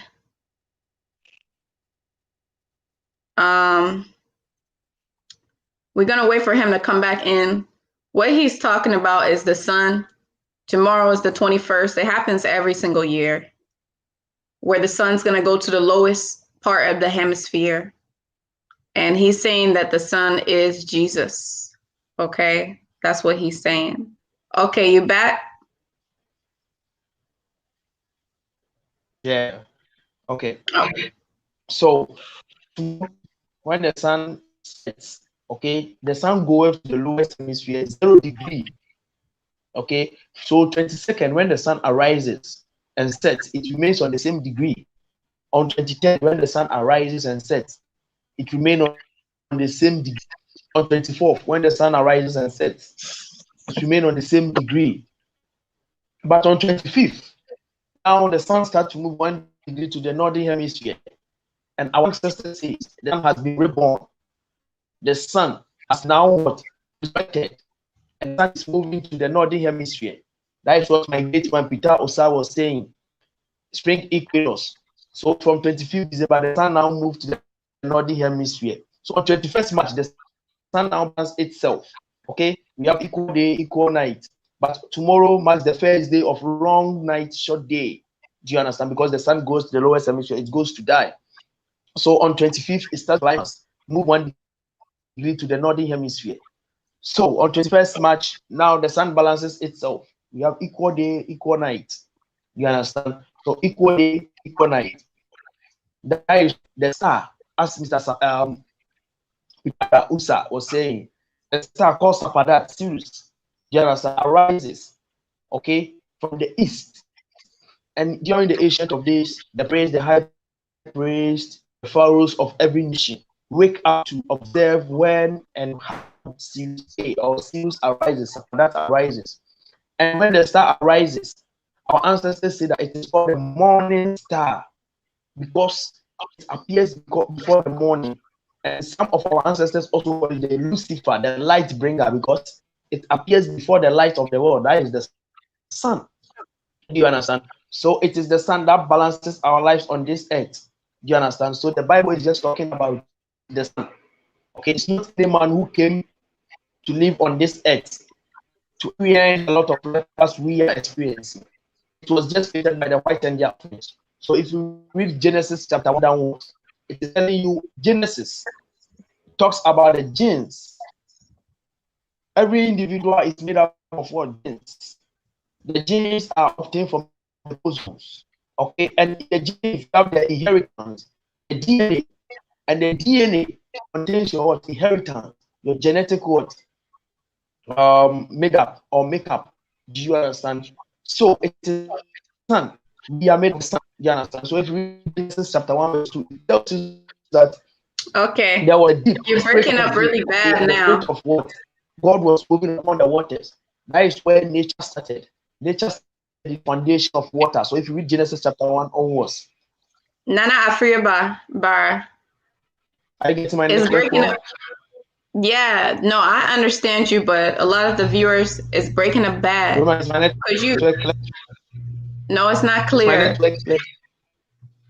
Can you go out and then come back in again? Maybe it will be clearer. Hello? Okay. Yeah, can you hear me? Okay, let's try again.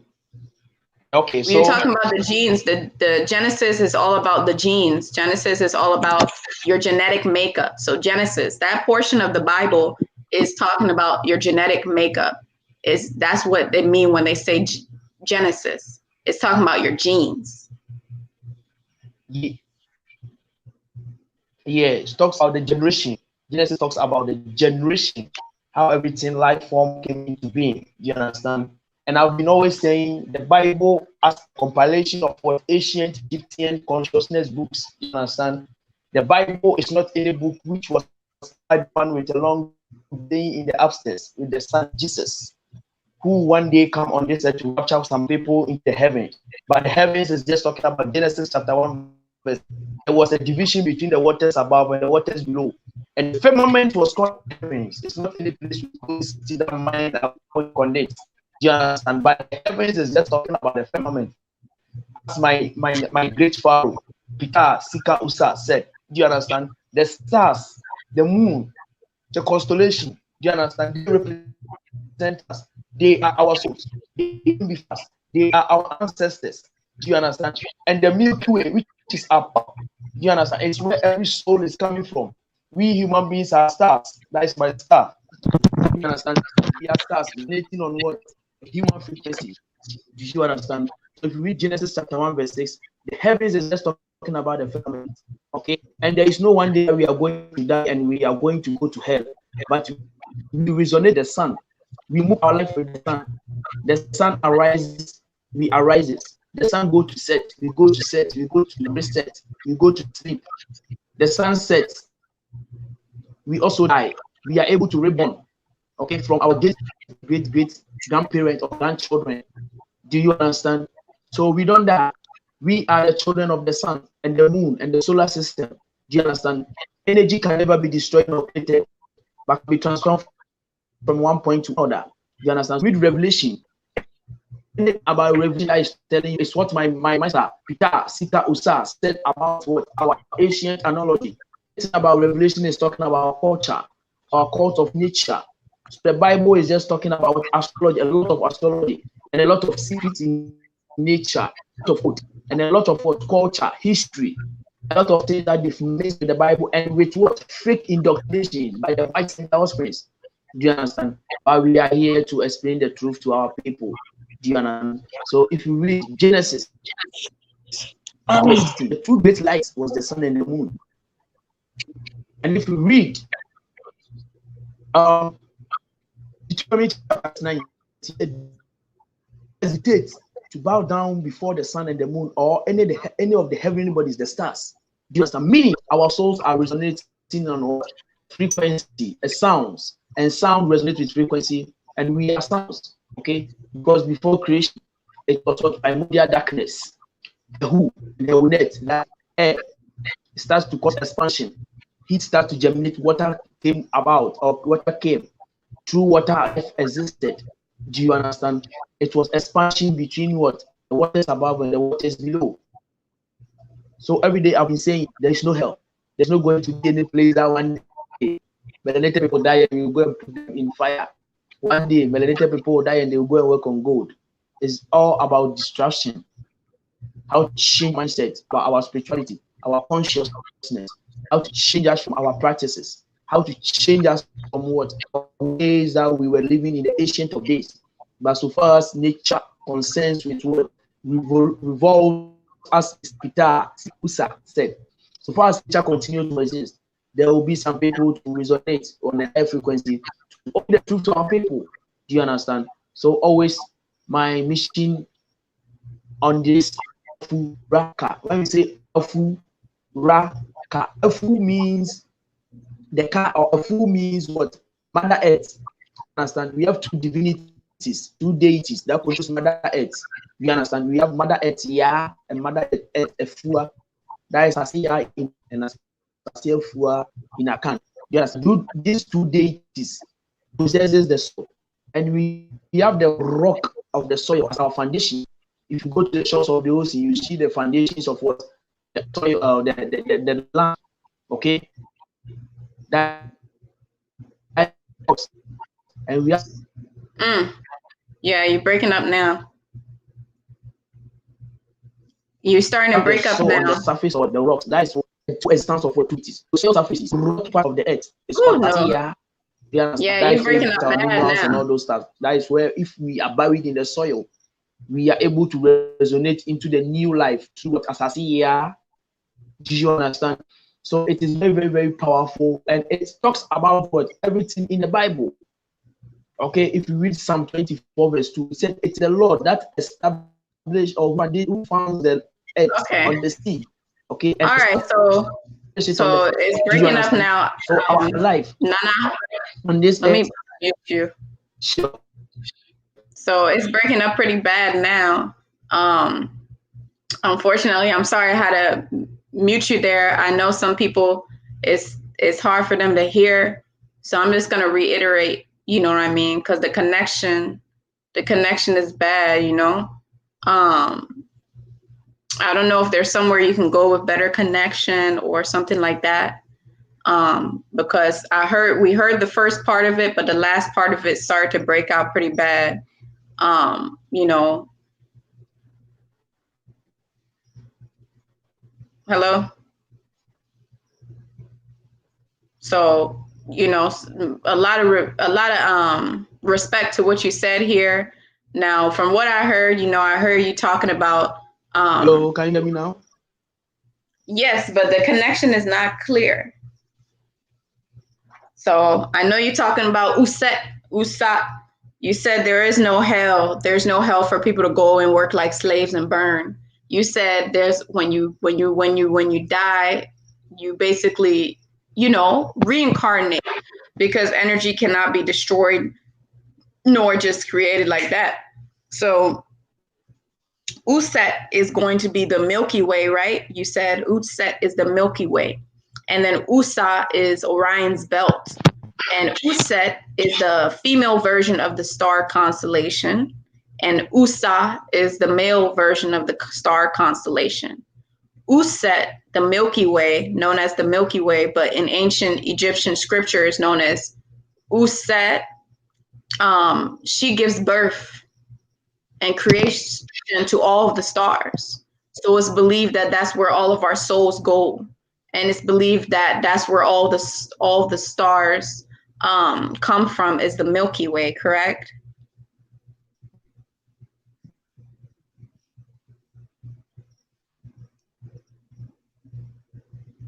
Hello? Did you want to add anything to that? I feel so bad that the connection is so hard. You unmuted my mic? Yeah, I'm sorry, because I didn't want any feedback. I feel so bad. The connection's so hard. Oh yeah. Oh, absolutely. I'll just follow it. I know where he's coming from. He's trying to bring relationship. Yeah, in ancient of days. Yeah. I want to add more to the Milky Way. Yes, please. Yeah. The connection is bad. Yes, the connection is very bad. Can you hear me now? We can try. Can you hear me now? I can hear you, but when you say full sentence, it's bad. Now we can try. Yeah. What I'm also gonna do. Yeah, let me try back.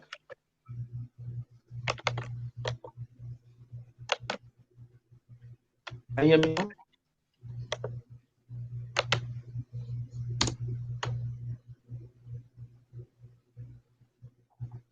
Is it clear now? I can hear you, but the connection is shaky.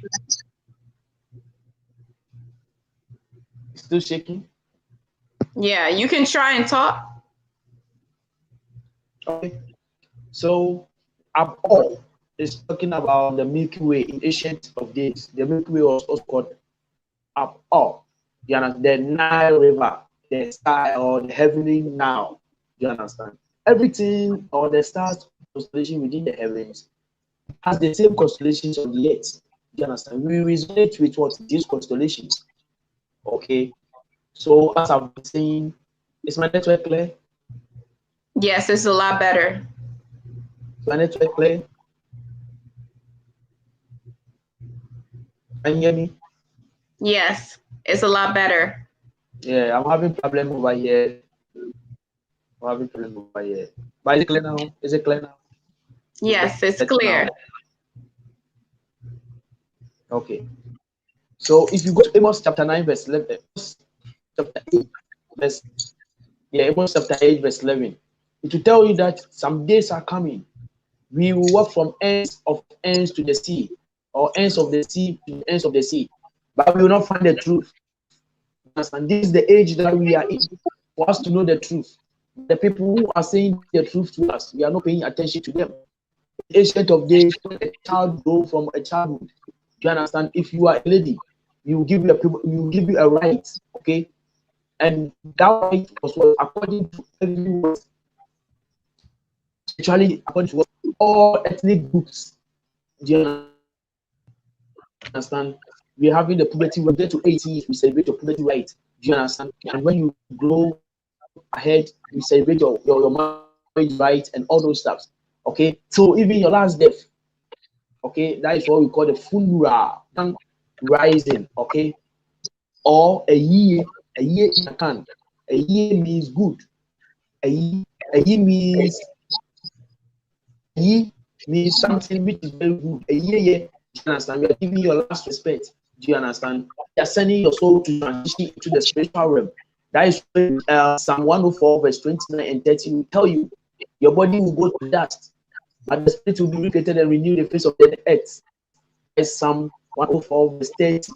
That is, we don't die, we cycle our body, we cycle our souls. Do you understand? The soul now resonates in different realms. When you die, okay, your soul, which is your car, the same car is the same as the name for the moon. The same car is a name for what? Darkness. Do you understand? So your soul within your head region, the main part of your head region, when you one day die, it resonates or it moves to the Milky Way. Your spirit now moves to the ancestral realm. Do you understand? So we are not on this earth to just pay any motherfucker life, to just move life which is not unacceptable by nature. Do you understand? We are not homosexuals. Do you understand? We don't follow any entities, or we don't follow any discriminate attitude or attitudes. Do you understand? Let's put it in that way. Because our ancestors balanced life us. They showed us how life entails. They show us how we think and told us about. Do you understand? And as my great master Usa said, light gives life. The light gives life. He wants to tell us we are the teardrops of the sun. Right. That is the forces in nature that controls the sun. And we are the teardrops of the sun. Because the first teardrop of the sun was what? Heteru. Do you understand? Heteru. That is Cheche. Heteru is the same as. Do you understand? The first son or the first daughter of what? Ra was Heteru. The mother was of the earth, Heru, okay, and Heru gave birth to the 7 children, which is called the Pleiades in the Milky, in the stars, the Orion constellation, and it is called what? The 7 family bloodlines of every Akan. Do you understand? The 7 bloodline of every Akan. So if you read Exodus onward, Genesis and Exodus, you see that it is talking about the melanated people.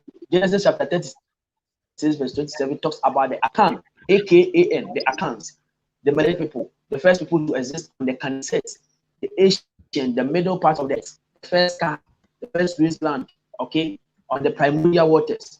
Do you understand? So it's very, very powerful. Our ancestors gave us a lot of knowledge. We have now been stolen. These people have taken our cult of nature from us. The agriculture, how we have to agree with the cult of nature has been taken from us. Now they are giving us GMOs, genetic modified organisms, which is infiltrating our body, which is changing the thinking. The food you eat gives you how, or lets you know how to think. Okay? Because the food you eat has to satisfy you and also build your body and heal you from any diseases. Do you understand? If you eat bad, you think bad. Do you understand? If you eat bad, you think only miseducated. We have a lot of people who eat things that we are not supposed to take in our body. I read something about an article about diet from the great Precession. We need not to eat more. We drink when we are eating. Okay, we have to wait for 30 minutes or 1 hour before we drink after we eat, or we have to drink 30 minutes before we eat. I learned a lot of things from Mr. Peter Usa. Do you understand? So we are melanated beings that we are resonating on a higher frequency. We are resonating with the sun and the moon and the star system, the constellations. Okay, the constellations are the deities. They move through all the planetary bodies. Do you understand? The earth, the heavens, the waters, the plant life, the animal life, the mineral life, the deities that possess all these entities. Do you understand? And our ancestors, as they were animists, they think and they possess that knowledge, that super intelligence, that every individual organism has what its own soul and super and natural spirit within it that you can access either good or bad to but help you. Do you understand? So it's very powerful. We've in our history. It's very powerful. They've used this Bible, our mind. It's very powerful. They told us that Jesus died and one come and rapture us, whereby it's not true. Whereby they are just talking about the sun. Everything that they are telling us is just talking about the sun. We are not here to die and we will go to hell or heaven. But we are here to experience cycles of what? Life. To experience cycles of life. As Ecclesiastes chapter 1, reincarnation, yeah. Ecclesiastes chapter 1 verse 4 says, generation goes, generation comes, but the earth abides forever. Psalm 104 verse 5 says, who laid the foundations of the earth that should not be moved forever? So if I'm a teacher, I'm a person teaching my people. How can I tell my people that there is the Bible quotation telling us that who lays the foundation of the earth that should not be moved forever? Generation goes, generation comes, but the earth abides forever. How can I explain to my people? And now, the connection clear? It's clear, but I know it's still a little shaky. The connection clear? It's clear, but it's a little shaky. You have my connection clear? A little bit. So I think what we can do right now is we can try and what I'm going to do is I'm going to try and repeat what you said. Okay. So it can be even more clear. Okay. Woman, can you hear me? I think the delay is a lot. So you're going to hear what I'm saying now later. But we're going to go ahead and see if Patois, if we can go ahead and is it clear now? And basically jump in and try to reiterate some of the things that he said. Because I don't even think he can hear us. So what he was also saying is, sorry? You can hear me? Yes, I'm just going to say some things real quick. From my understanding, what he was mainly pointing out was, that we are not meant to live and then die and then be gone, right? That we're meant to live out cycles and reincarnate over and over and over again. And I think it's also interesting when you bring up the fact that ancient Egyptians, when with their practices and their beliefs, they said that there was a sound, right, in the beginning and stuff. Yes. They stole all the information they stole from us is just corrupted, fragmented, and plagiarized, and it's regurgitated back to you in an unholy manner. Right. Because when you look at every single religion, they all say in some way, shape, or form that in the beginning, I just want to explain something really quick, that in the beginning, there's a sound. When you see the Bible, they say in the beginning, there is a sound. When you read even, I think it's Buddhism or something, in the beginning, there is a na. What is a na? That's a sound. Every single biblical or religious book has that statement. In the beginning, there was a sound, there was a na. I know when you go into connect with your third eye and your pineal gland, which is not about putting your attention there, but it's about withdrawing your attention inside to practice dying while living. Because when you're doing that, one of the basic things to do that is to go ahead and listen to the inner sounds, not the outer sounds, but the inner sounds. So it's interesting that every single ancient book and every single book that's copied ancient scripture and practices talk about how in the beginning there was a sound.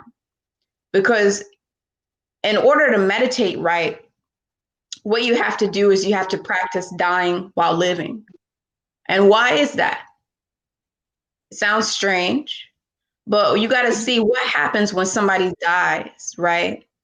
When somebody dies, you'll notice that all of a sudden, if you ever sat by someone that passed away, all of a sudden they can't feel their foot. All of a sudden they can't feel their thighs, then they can't feel their arms, then they can't feel their stomach, then they can't feel their legs, all their body, and then it just goes back to its starting point, which is going to be right there in the center of the head, right in the pineal gland. And then that energy gets transferred. That person doesn't die, but the soul left its body. The light left its body, right? So when you're supposed to really meditate and go home and experience who you are sitting inside of this human physical body, who you really are, the best way to do that when you're meditating is not to focus your attention on the pineal gland, but to withdraw your attention and practice dying while living. You're not going to die as you do it, but you're going to feel as if your body is not there.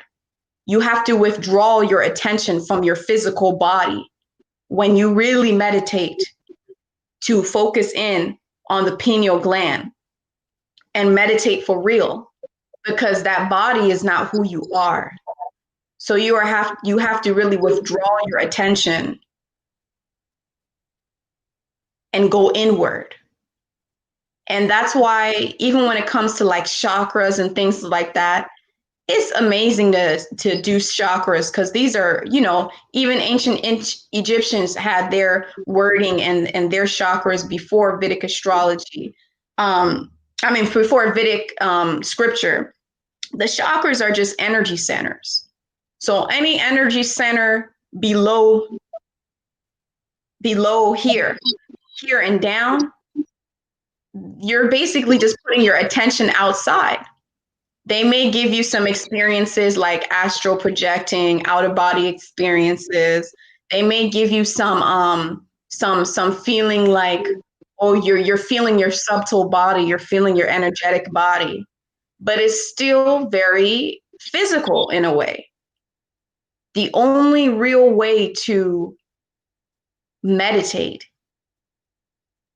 is to experience yourself outside of this physical body, because you are not the body. And that would not mean to focus your attention. That would mean to withdraw your attention. So yeah, I just wanted to say that, because a lot of people, throw around the word meditate, but it's actually not really being taught the way it should be. And it's actually a very hard thing to do, because you have to practice dying while living. You have to actually leave your body and really feel like you have to ignore your body and withdraw your attention and not be in the body anymore. And then you will see light, you will see a different type of experiences.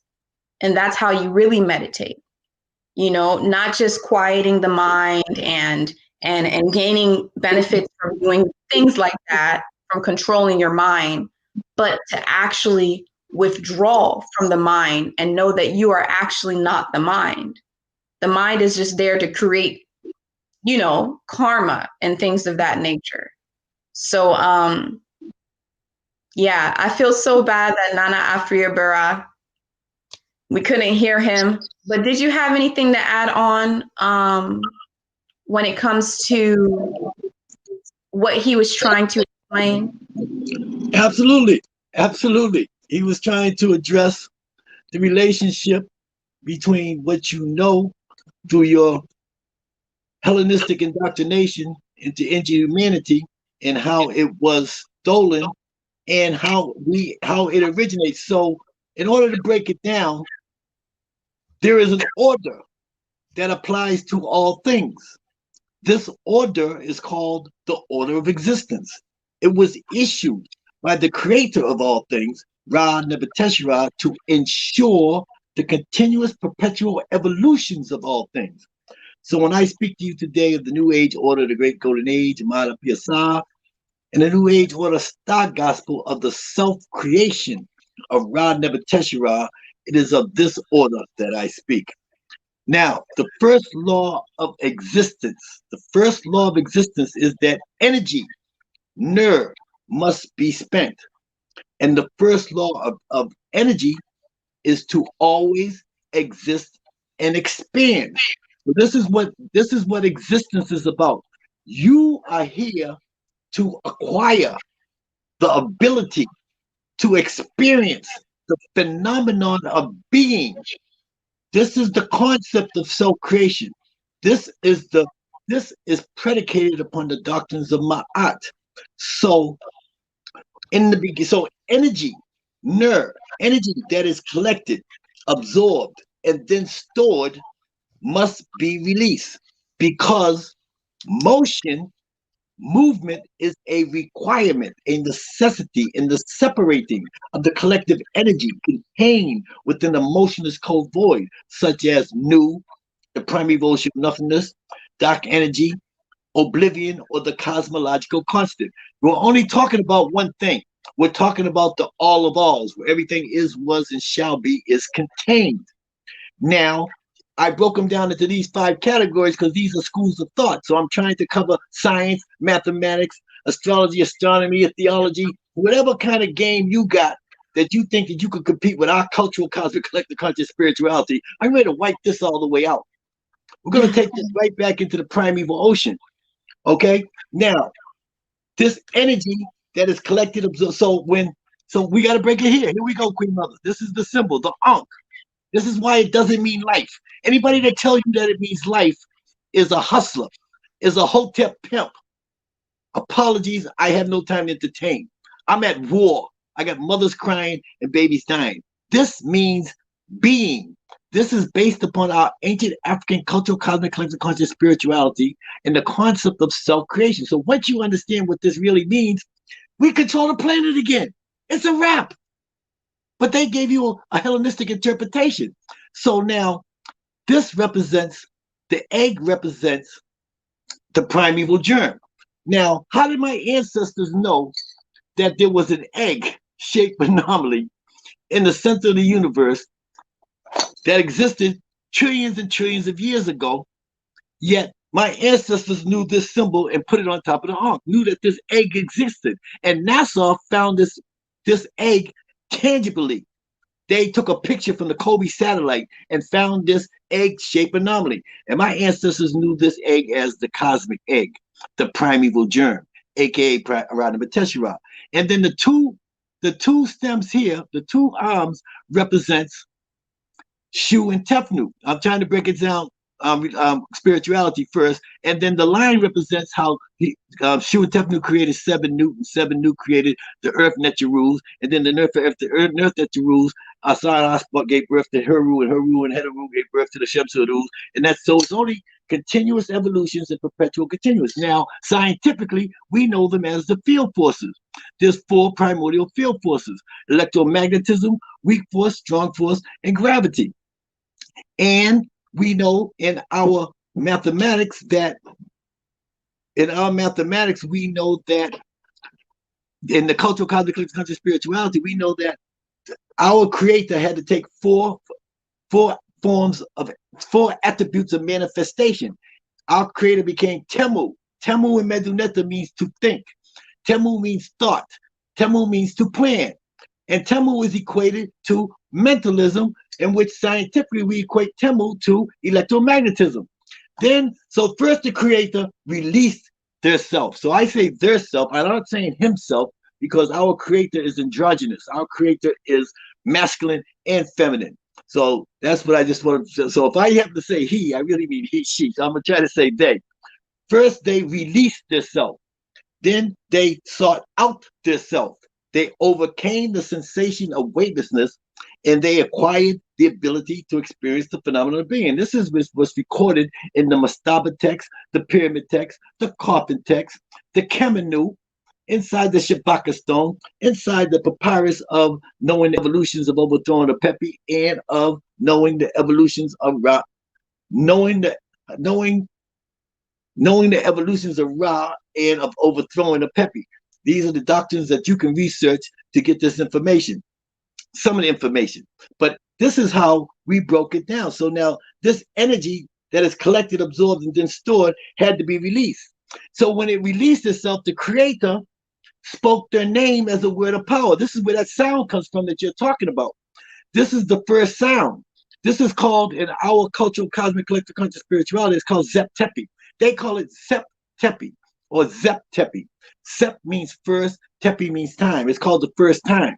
So you already know we broke it down the first part of the discussions that there's three motions. The earth rotates on its axis, revolves around the sun, is tilted 23.5 degrees from vertical, which from 23.5 degrees from vertical north, which creates the wobble 26,000 years. So these are equated to the dimensions of time.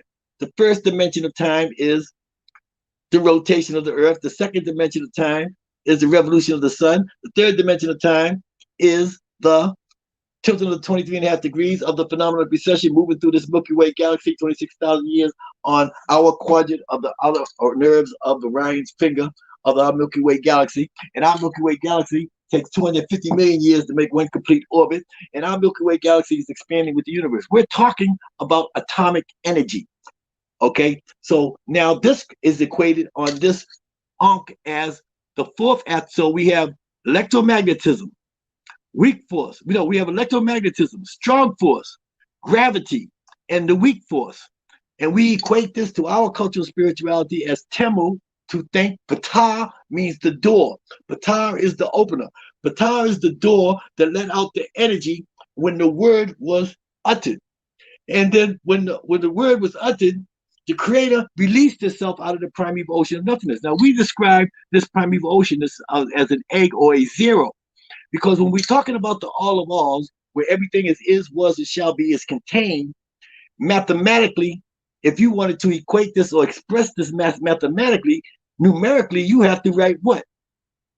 If I was to equate the primeval ocean of nothingness mathematically, I would have to draw what mathematical number?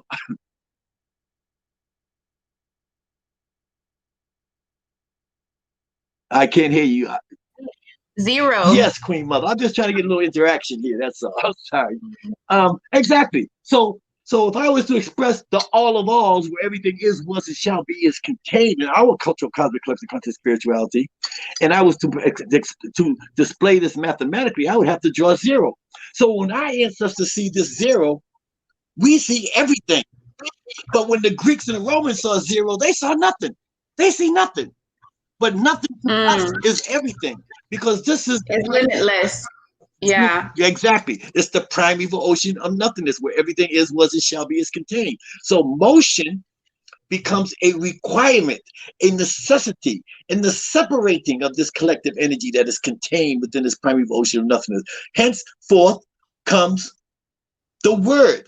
So the creator and the Medunet, first let me just give it to you, our cultural spirituality. Anybody can Google this. You can get this off the pyramid text. The creation goes, I am. Anuk, I am. That's where they stole it from. I am that I am. That's what that's crazy, right? But they can't tell you what it is. I am he, she, who existed in the primeval ocean of nothingness, eons and eons of evolutions ago, before the beginnings of time. When I thought that the moment had come, I fashioned my mouth and I uttered my name as a word of power. With this that was my birthright, I fashioned myself in forms from out of the primeval ocean of nothingness. I was alone at this time. There were none others with me then. I had the beginnings of time which began when I took form and commanded the power. Now it came to pass that I found no place upon which I could stand.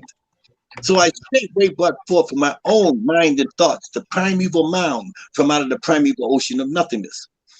Being that I was alone at this time, it pleased me to make others.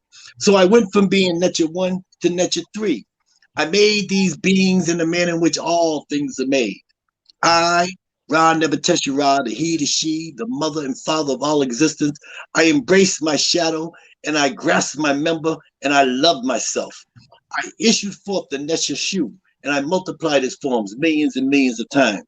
I gathered a portion of the remains and I swallowed them and I spat forth Tefnu. They are my hot and slow, twins born of the same birth. And when you find the one, you find the three, for the three is of the one and the one is of the three. Shu and Tefnu had union. They gave birth to Seb, the earth, and Nut, the sky. And in similar manner, I multiplied their forms millions and millions of times. Seb and Nut had union and gave birth to the earth Netcherus, the first ancestors. Their names are Heru-Ur, Asa, Sut, Ast, and Nebhet. Asa and Ast gave birth to Heru, and Heru and Het-Heru gave birth to the Shemsurus. Mester, Hapi, Twamutef, and Quepsina. And when all this was done, and all things and manifestation of things that came into being, I placed each and every black hole, constellation, star, planet, and thing of being where they now found, and together they give meanings to my works, and their movement is no drain of my powers. It is I, Ra Nebuchadnezzar.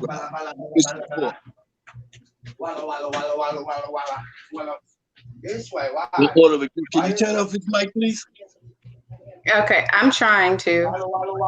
So this, why is it? I don't understand. Okay, so that is how we explain it. This is how our ancient African cultural, cosmic, hunter spirituality was instilled on the pyramids. Hundreds of thousands of years ago, not no 5,000 years ago. This is hundreds of thousands of years. Now, the Creator said, I am he, she who exists in the primary ocean of nothingness.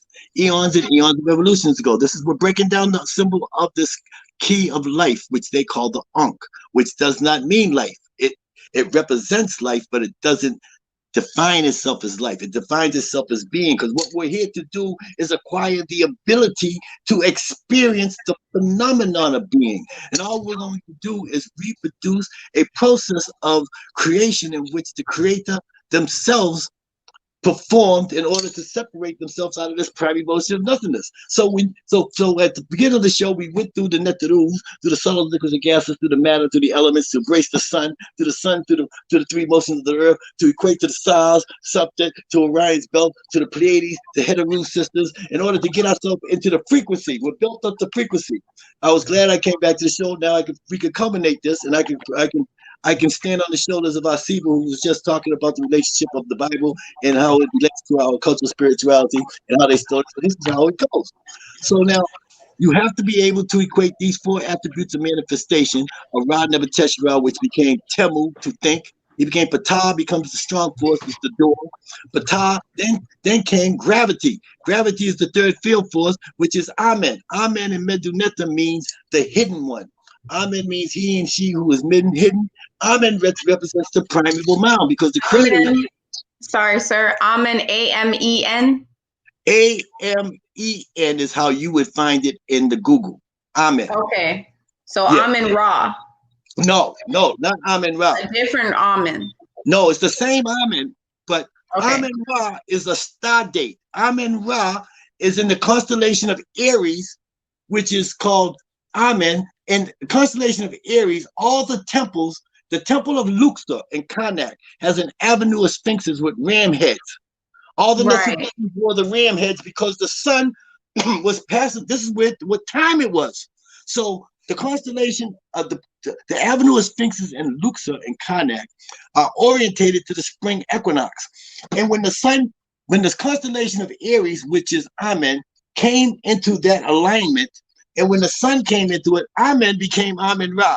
Okay? So Amen Ra is a star date. This is where you have to be able to put everything together. You have to put your math, your sacred science, your divine math, your cultural spirituality. It all has to make sense, or we're just Greeks and Romans. Okay? And I'm not a Greek and I'm not a Roman. Okay?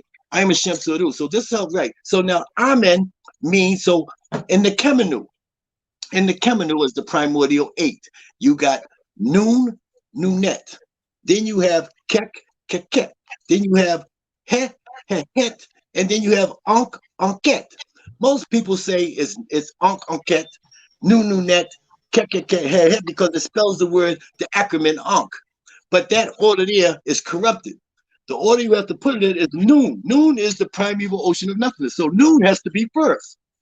And Noon, and then after Noon, you have, after the primeval ocean, and the creator separated himself or herself or their self from this ocean, they created another. So they came out of one void into another void. So we exist in the inner void, the outer void, and the primeval ocean surrounds us is the outer void. So this void is called Kek. Darkness becomes the void of space, which measures distance, breadth, height, length. Okay, like the dark hole. No, that's atomic. So a dark energy. I mean, a black hole is called dark body radiation scientifically, which is produced by the fourth primordial field force, which is the weak force, because the weak force is the energy that released out of the universe and it embraced into fire and became atomic energy. So black holes are atomic energy scientifically, but we're talking subatomic right now. Okay, we haven't got to black holes yet, but yes, you're on the right path, Queen Mother. So now He becomes eternity. Eternity is the measurement of this darkness, of this void. We're talking about the Kemenu right now, the primordial 8. The Kemenu are known as the Ogdads. The Kemenu are known as the ancient ones. So when you call upon the ancient ones, you're calling on the Kemenu. And the Kemenu were the compadres. They're Ra Nebuchadnezzar's boys. It was 8 of them. And they're inside this primeval ocean of nothingness. So light, there is only one thing that moves faster than light, and that's thought. Thought. Your thoughts move faster than light. Light moves at 198,000 miles per second. All right? And that's moving through the the outer verse of the expanding universe. But when we come backwards, there's a point where they call the Byron plasma barrier, where atomic energy, the sun cannot exist on this side. Atomic energy cannot exist in a stable atom, as a proton, neutron surrounded by a nucleus that has an electron. Okay? The main common benefactor that we all have in common with this whole universe is the electron. This electron we call in my book, The Cosmic Egg, aka The Primeval Germ, A Journey of 59 plus 21 zeros, is called X-electron. And this is what Ra Nebuchadnezzar is. So Ra Nebuchadnezzar, they had the 8 inside the primeval ocean, which is where you could close your eyes. I can bring you there right now. Bing. The primeval ocean, inside there exists beings of energy, thought, feeling, and non-motion. This is the only difference. There's no motion. There's energy, thought, feeling, and non-motion. Energy that's collected, absorbed, and then stored must release, because motion is a requirement in separating the collective energy contained within this motionless cold void. So Ra Nebuchadnezzar, these primordials stayed in the center, and the 8 churned around him like a baby churns inside the woman's womb. You know how the baby has to churn? That's what the creator was doing. And then the creator spoke his name as the word of power, because when the baby pops out, nah, right? The baby makes that sound, which is the first letter of the Medunet alphabet, which is the reed leaf, and the bent arm, and the bird. You have the loud A, the silent A, and the silent A. These are the three first, like the first word that you say is when and the last word when you transition is the silent A. I mean the light A, soft A, and then there's the silent A. Boom, and mind blown. I know. Am I going too fast for you, Queen Mother? Are we okay? I can't hear you. Are we okay? I still can't hear you. Can you hear me? Yes, I can hear you. There's so many people that are going to watch this that are going to be able to keep up with you. I'm keeping up where I can. Like I said, I'm still a student. I'm still learning. Yes, but we're all students, Queen Mother. I just, I'm just trying to bring our story, our spirituality on the first frequency specifically, so that nobody could come around here with that Hellenistic paradigm, doctrines of humanity, and try to Hellenize this conversation. Now, I did put up some information that I got off of Google, but I need to fact check it through you because it might be wrong. Let Now, I Googled what the Egyptian name for the zodiac signs were, and I'm thinking that could be wrong, so I could take that message down. Yeah, see, it's on the back of the calendar, the Ifeteru Shabiten Tuaru Pamad. I reconstructed the whole original names. So the first 2,000 years, so we have Pisces. The symbol for Pisces is two fishes going in opposite direction. That's how they Hellenized it. But we know the symbol for Pisces is two half circles, and two of them that entwine, or two half circles with a line connected. That represents the binary dance of substance and there it is right there. That represents the binary dance of Cyrus and Ra. It takes 1,461 years for them to come close together and 1,461 years for them to get furthest apart. And this symbol, Pisces, has this symbol because at this exact moment means that our sun has moved through each and every 12 signs of the phenomenal precession, which you know is the zodiac. So when we get back to Pisces, we know that this means that we have completed 26,000 year cycle. That's why this is the new age, or the great golden age of Mahara Pisa. And you're living in two great ages. You just lived through the great age of Pisces or Uncle Set to the age of Asa. We know it's the age of Asa because Aquarius is known as an air sign, but he's a water bearer. And so we know when the water is poured out on you, what happens? You get cleansed. So we call it Ma'at. You're purified. But we know it's an air sign and it's a water sign, so it's Hapi. That's why we named it Ma'at Hapi Asa. Okay? To bring clarity. Okay. I think I got the wrong names on here then. So now let me just give it to you. Go back 2,000 years for Pisces, you hit Aries. We know Aries is Amen Ra, okay? Because of the Temple of Luxor. Remember, our ancestors left geodites for us. They left ancient megalithic, monolithic monuments erected to the celestial axis so that they knew that this is a prophecy. This isn't the first time we've been here. This isn't the first time. This isn't our first waltz, our first dance, our first rodeo. We've been here millions and millions of times before. They knew this was going to happen because it happened before. We've been on this planet for millions and millions of years. So now we go back 2,160 years. We end up in the age of Taurus, they say. But we know in the Shabaka stone, in the temple of Menefa, the white wall, they worship Ptah. Ptah is the bull.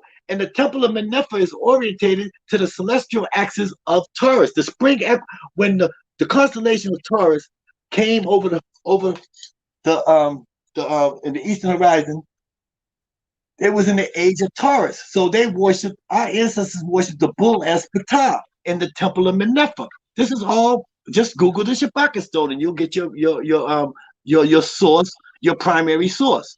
So now they worshipped it as those times came.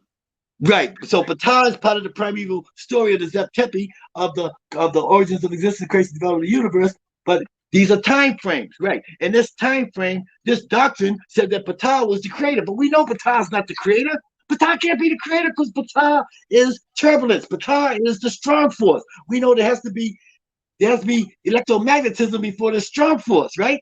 So you have to put it all together and understand that this is an atomic energy narrative on how to explain this to the novice, to the initiate who's trying to acquire the ability to experience the phenomenon of being with the cosmic environment and to relate it as above, so below. Esoterically, you have to manifest yourself to this time. And it's right before your eyes. So now before that is Gemini. Gemini is Shu and Tefnut. Remember, Ra Never Teshuvah created two. The first two, the divine trinity is the creator, Shu and Tefnut. And Shu and Tefnut, Shu is gas and Tefnut is moisture. Okay? And this is solids, liquids, and gases. Now we're talking matter and so on and so forth. But now before Gemini, 2,160 years back, go backwards again, we go into Cancer. And we know all the Greeks did was take the beetle and turn it into a crab. Because we know the scarab beetle is Cancer.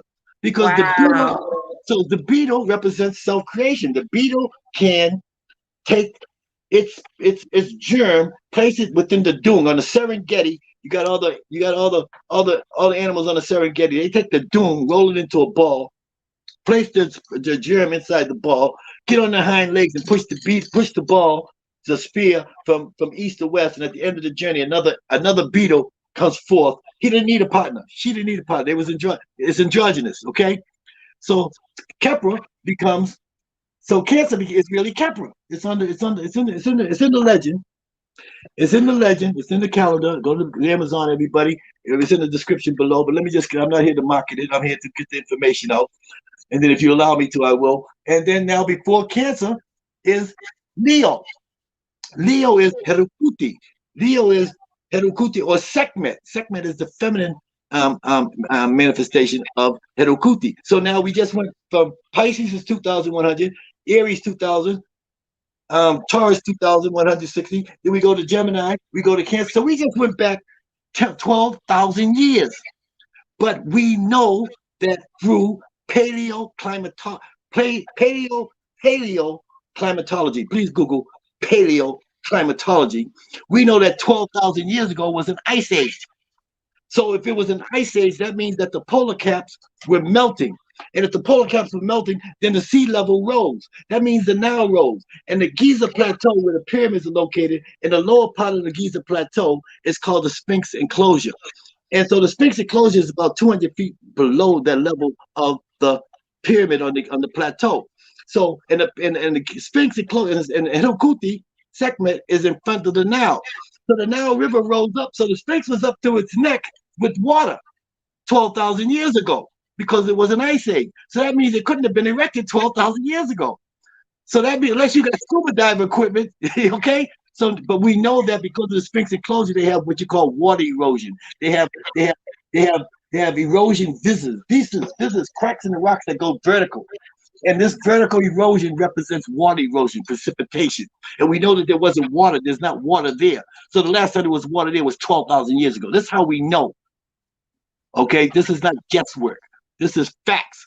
So we know that these viscers represents this erosion in this time period. So we got to go back 12,000 years. So if it wasn't built 12,000 years ago and the Sphinx is facing its own image in the sky when it looks east, on the spring equinox, 12,000 years ago, the constellation of Leo is rising in front of the Herukuti, the Sphinx.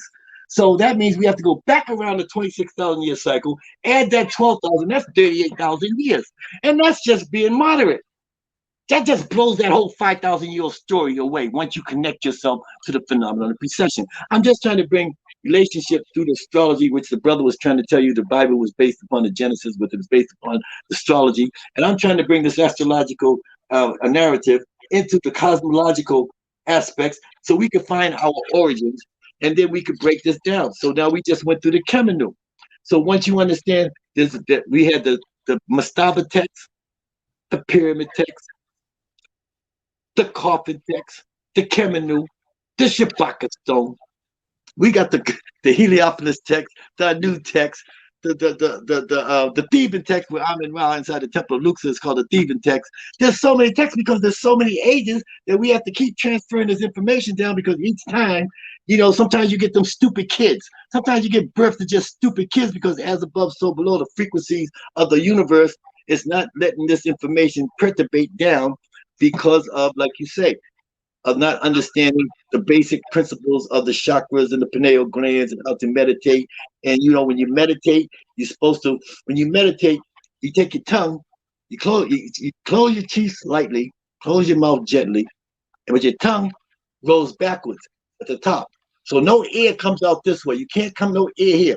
All the air comes through your nose. So when you breathe through your nose, air comes.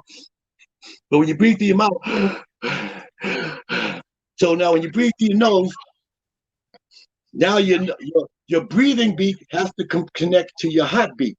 And once you synchronize your breathing with your heartbeat, it's called perturbation, the perturbation. This is when you connect it to the universe. Now, now you perform your astral projection. You open your mouth and you blow air out. And when you blow the air out, you close your mouth up again. And this is called astral projection.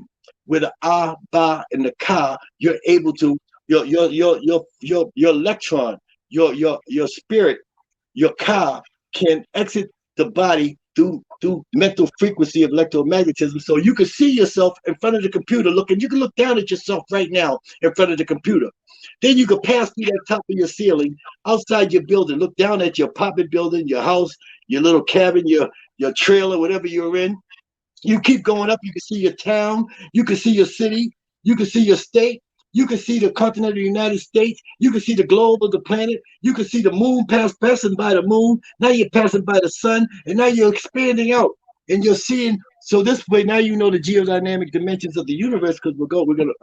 I didn't break it down, but I'll show you. But then you can see how you're expanding through this Milky Way galaxy. Then all of a sudden, you can see the whole Milky Way galaxy. Now you can see the whole. Fly. Okay, this is part of your spirit, but don't go up there like a space cadet. Don't go up there like a Roman and a Greek, right? You got to go up there with your cultural, cosmic, collective conscious spirituality. And this comes down when I break down in my book, The Cosmic Egg, aka The Primeval Germ, a journey of 59 plus 21 zeros, because the universe is broken into uni. It means it's broken into, it's compartmentalized. You have the outer verse. The outer verse is atomic energy. The outer verse has black holes. Black holes produce atomic energy, light, stars, planet, moons, and life forms, which is the expanding universe. That falls under Kepra. That's why Kepra, the beetle, has the sun on his head, or her head, their head, because they represent atomic energy, which represents the expanding universe. Remember, we're still relating this to the Ankh. That's what the stem is, the weak force, which is the expanding universe. Now, inside of there's the egg, and when the Creator spoke, his, her name is a word of power. They straightway came into being. So when the Creator came into being, now we have to go into our scientific and sacred science. We know astrophysics and quantum mechanics. We know the string and the strand, the macro and the micro. If you magnify your camera down into the 1 million times, you magnify it down, it turns into a fluctuation. It's called the string and the strand concept. This is called astrophysics and quantum mechanics. So this is what the Creator was. The Creator was just a piece of hair on your arm. As she released herself out the dark. Remember, first you must release yourself. So after the Creator released themselves, then they had to seek out themselves. So the Creator began, because the Creator had to overcome the sensation of weightlessness, which we explain gravity. In my book, we explain gravity. Einstein couldn't explain gravity. Stephen Hawking couldn't explain gravity. Isaac Newton didn't explain gravity. Action at a distance proceeding from masses. Give me a break. Or the force that connects two celestial objects to one another. That's not explaining gravity. That's describing gravity. They couldn't explain gravity. My ancestors knew gravity. We knew the unified field theorem. But yeah, it's good, Queen Mother. I want to make sure you interject in here. I want to make sure that the Queen Mother, I get the feminine energy coming from you. Make sure everything is balanced in this conversation, because I hate it when I talk. Because I talk like. Yeah, no, it's okay. I hear you. You know, you have to make yourself weightless, and when you're astral projecting, you're weightless, and that's why you're able to fly. And that's exactly what you were saying. The laws in the astral realm are different from the laws in the physical realm. In the physical realm, there's positive and negative. In the physical realm, there's gravity. In the physical realm, there's all these different things. In the astral realm, you can even be able to hear people's thoughts. In the astral realm, you can hear through different languages. In the astral realm, you fly because gravity doesn't exist. Time doesn't exist in the astral realm. Time only exists in this physical realm, because in the astral realm, there is no time. It's kind of like when you go to sleep and you dream, it is a reality. When you dream, it's a reality. Yes. Any state you're in is your reality, right?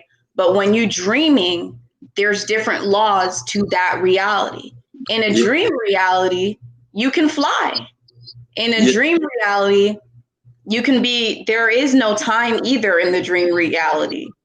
Yes. That's why when you wake up, you're like, wow, I had all that in one night dream. Yes. And if you remember that dream, then you know you're really on the first frequency. I'm at the state now, as soon as I wake up, I barely remember anything. But this is exactly what happens when you understand our cultural, cosmic, conscious spirituality, which is the topic of this discussion, because this is that inner birth is where electromagnetism, strong force, and gravity, and this egg-shaped anomaly is now surrounded by a gamma ring, and this is called the inner verse. Because the universe is it's compartmentalized into 3 units. You have the oblivion or nu, which surrounds everything, one void. And the inner void has these primordial forces, electromagnetism, weak force, strong force, and gravity, which produces the inner verse of this cosmic egg, this egg-shaped anomaly. So when you want to know what your creator looks like, this is what our creator looks like. It's an egg-shaped anomaly. And because of its red and blue heat signature, we know it to be the molecular appearance of the source of all creation, or the source of subatomic energy. Now, some of this energy that wasn't absorbed, some of this energy of the universe, which is surrounded by this green gamma ring, and outside of this gamma ring, this energy that released outside the gamma ring and embraced interference, which is universal capacitance, or ma'at, developed in a region we call the nursery of the stars as dark body radiation, black holes, and galaxies. This is atomic energy. These dark body radiation, black holes, and galaxies are pushed away from the inner verse, and is the realization of the outer verse. The outer verse is the expanding universe. And these black holes produce atomic energy, light, stars, planet, moons, and life form. So this is all broken down in my book so that you can begin to understand the dimensions and dynamics of this universe. And then you're able to applicate the manifestation of consciousness esoterically and exoterically through the teachings, and you're able to manifest the physical realm by producing the discretion of this pineal gland in order to activate these chakras. So now this is first frequency specifically, but because of we are conditioned into this Hellenistic paradigm, doctrines of inhumanity, we're eating this man's food. If you're eating that flesh, there's 5 golden rules. It's called the livet. The 5 golden rules, I should have mentioned this at the beginning of the broadcast. There's 5 golden rules of the livet. It's called the stomach is the key to salvation. The first golden rule is eat only of the seed. If it doesn't have a seed, don't put it in your mouth. The only thing you put in your mouth that doesn't have a seed is water in your mother's nipple. Okay? The second rule, the second golden rule is the first golden rule is eat only of the seed. If it doesn't have a seed, don't put it in your mouth. The only thing you put in your mouth that doesn't have a seed is water and, of course, your mother's nipple. Okay? Now, the second golden rule is never eat and drink at the same time. This is our major problem right there. Never You know eat. what's crazy? I naturally don't do that. It feels wrong. I can't even do it in between. That's I have because to you're on eat the proper all of my food and then drink since I was a little girl. You're on a proper frequency. You was born on a proper frequency. There you go. Because when you eat and drink at the same time, I know you're telling the truth. No, I know you're telling the truth. Because when you eat and drink at the same time, you create an acidy brew inside of your stomach, and you accelerate the bloating process. That's why everybody's all bloated up. That's why everybody's losing their hair. Females are blown up. They got 3 tire irons on the side of the waist, the legs. You know, that's because you're eating and drinking at the same time. So when you eat, you let the solids, you consume the solids, and the solids go digest and they go into the large intestine. And once it goes into the large intestine, it takes a minimum 45 minutes. And at the end of that 45 minutes, you're gonna feel your stomach go. You're gonna feel it release. Boom. That means the solids went into the large intestine. Now you can drink because the liquid's gonna go into the small intestine. So you can urinate, and then the large intestine you can dispose of in your stool, right? So in this way, you're not overworking the body. Everybody's taxing the body. The body is done. The body has to heal. It has to digest, and then it has to receive the divine revelations of the cosmic forces and all the energies of the universe. But when you're eating that food, and when you eat one piece of meat stays in your stomach for 7 days. And you eat meat 3 times a day, 7 days a week, 365 days a year. That's why everybody's sick. That's why we're sick with diseases. That's why our life is asked to speak on what is nebula. Wait. First, can you what is the third? So we know the second golden rule is never eat, drink. What's the third one? The third rule is eat as the table earth prepares the food. Eat as the table earth prepares the food. That means from Mother Nature. From the vine from the tree or from the ground. It's only coming from 3 places, okay? Unless UNICEF is dropping boxes out the sky, it's only coming from 3 places. And if UNICEF is dropping boxes, I ain't eating nothing UNICEF is dropping on me, okay? Because I know they're killing me, okay? But anyways, eat as the table earth prepares the food is golden rule number 3. That means from the earth, from the ground, or from the vine, okay? And rule number 4 is never eat to your fill. Never eat to your fill. That means don't glut yourself. Don't eat everything in the room. Save some food for somebody else, okay? Right?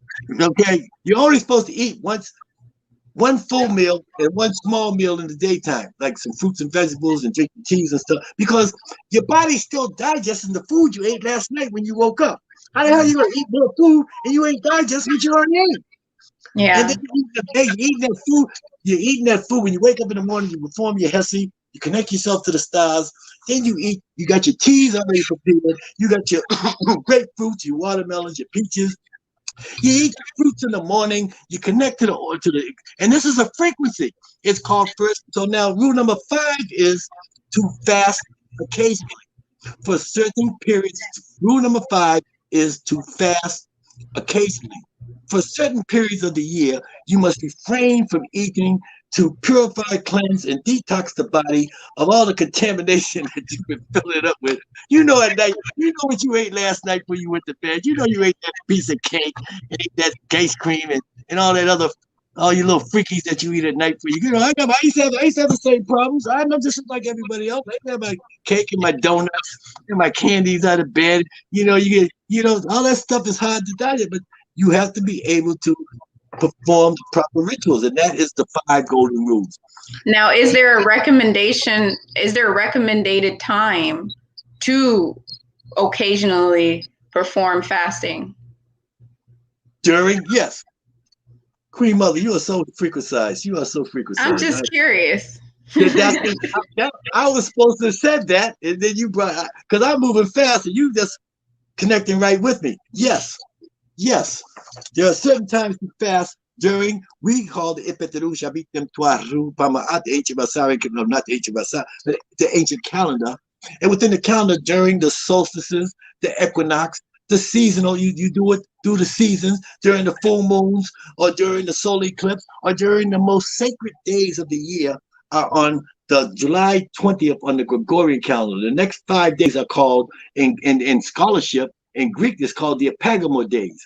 These are the 5 extra days that add on to the end of the year, which they call it intercalendary calendar. But we call it the Neferu Mesu Twa, the days that the earth netchers were born. These are the first ancestors. There were 5 of them. These 5 are Heru Asa, Set, Sut, Ast, and Nebhet, right? These 5 days were the days added on to the 360-day orbit, which is 24 hours and 35 minutes, remember? And 360 days a year in the second movement. And the first, because there's only 360 days in a year. So on these extra 5 days, which it starts on July 20th, is Heru's birthday. He's the firstborn of Newton Seb. The next day is the day of, the 21st is the day of the birthday of Asa. And the next birthday is the 22nd, is the birthday of Sut, or Set. Now on his birthday, you know, I light a candle, you know, well, you know, he's my uncle. He's my Uncle Set, but I don't hang out with him. I don't eat his food. I ain't doing nothing Uncle Set doing, okay? Because he killed Asa, my paternal father, so I already know what he's up to. He's the one that took over in the great golden age of Pisces, which we just came out of, and stole time from us. That's why we don't know who we are, because, hey, I wouldn't give the time back to you niggas. You niggas don't want to know how to tell time. I wouldn't give this planet back to you. What are you going to do? You're going to bring God to me? You're going to bring Christianity to me? You're going to bring Allah to me? You're going to bring some religion to me? You're going to bring some religion back to Africa? They're already oppressing us. So until we learn how to tell time. Anyways, on the 23rd is the birthday of Ast. AST, which they know as Isis. Ast is born on the 23rd. And on the 24th is the birthday of Nebhet, which you know as Nephthys in Greek. It's Nebhet. Neb means the lady. Nebt means the lady who rules, and Het means the house, the lady of the house, the lady who rules in the house, Nebhet, the mother of all initiation. And on the 24th, she's born on that day. And when that day passes, and on the next morning, when the sun rises, the star rises with the sun. It's called the helical rising. That's how we know it's the red pet. Ren Pet is Meduneta for New Year's. But Ren means name, because you spell it backwards is Ner. And Pet means sky. And you spell it backwards, it means Tep. And Tep means first. So Ren Pet don't make no sense. How can Ren Pet, name, sky, mean New Year's? It don't make sense. It makes sense when you turn Ren backwards. And Ren spelled backwards is Ner. And Ner is what? Energy. Ner is energy. And then you turn Pet around backwards and you got Tep. And Tep means time. So you got time, energy, name, and sky. Now you're starting to pull it together. Okay, Queen Mother? Now you place it with the concept of self-creation. You place it mathematically. You know the star and the sun's rising at the same time. You know the earth just made a revolution around the sun. Now you hooked up with the tilting of the earth, 23.5 degrees, the phenomenon of precession. You're moving through the phenomenon of precession, 26,000 year cycle through each and every side of the sun. It's all gravy from there, Queen Mother. Once we hook up to that, because that's our spirituality. And Okay. Concept of self-creation. And so before we answer that question on the screen, I just wanted to ask, I know it's very simple. So who created those 5 golden rules? Like, who created that? That is primordial temple discipline. That is the information that was relayed, that was passed down to us from the first ancestors. Okay. So the first ancestors are the 5 ancestors. The first 5 ancestors. When you say ancestors, who do you think these ancestors are? Yeah. These are the first 5 ancestors, and they have to relate not only to your culture and spirituality, but they have to relate mathematically and scientifically. It has to relate to the movement of the earth, the motion of the earth, and the movement through the phenomenon of precession, or it's not making any sense. So this conversation is not making spiritual sense to you, and I'm not performing. But you should be feeling a little tingle behind your ears, underneath your cranium. That's your pineal gland. It's discreet. If you feel a little tingle back there right now, that's your pineal gland. If you feel some goosebumps on your back, oh, that's not goosebumps. Those are your chakras. They're igniting. Okay? So if you're not feeling this, then I'm not doing my job, my duty. That's fine. I'm feeling very curious. I'm feeling like I'm learning, like I'm getting a lot of teachings. So let's go ahead and wrap it up here. I just had 2 more things. I personally, and I know people out there, wanted to know the 9. No, I'm in the U.S. right now. I'm from Liberia though, but I'm in the U.S. Okay. But represent to Ghana too. Yes. So before we talk about Naruba, I really am curious if you can just simplify it for me and name the 9 days of the week. Yes, exactly. It's right on the calendar. 9 days of the week. First day, so let's break it down. What do you know of the days of the week? What you know is Sunday and Monday. Now, Sunday and Monday remained African. Their first day of the week is the day of Ra, which they call Sunday. That remained African. The next day of the week is Monday, which is they call in Spanish Lunar or Lunes. And Lunes is Monday, which is the day of the moon. So the next day is the day of Jehuti. The second day is the day of Jehuti. Now, you know the days as Tuesday. So Tuesday comes under the Roman goddess Tui.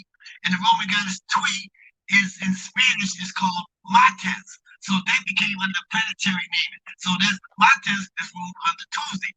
I'm just trying to let you get so you get a balance here. And then we know Wednesday, it goes from Rome, it goes to Norway to the Vikings. Because Wednesday is Woden, and Woden is Odin.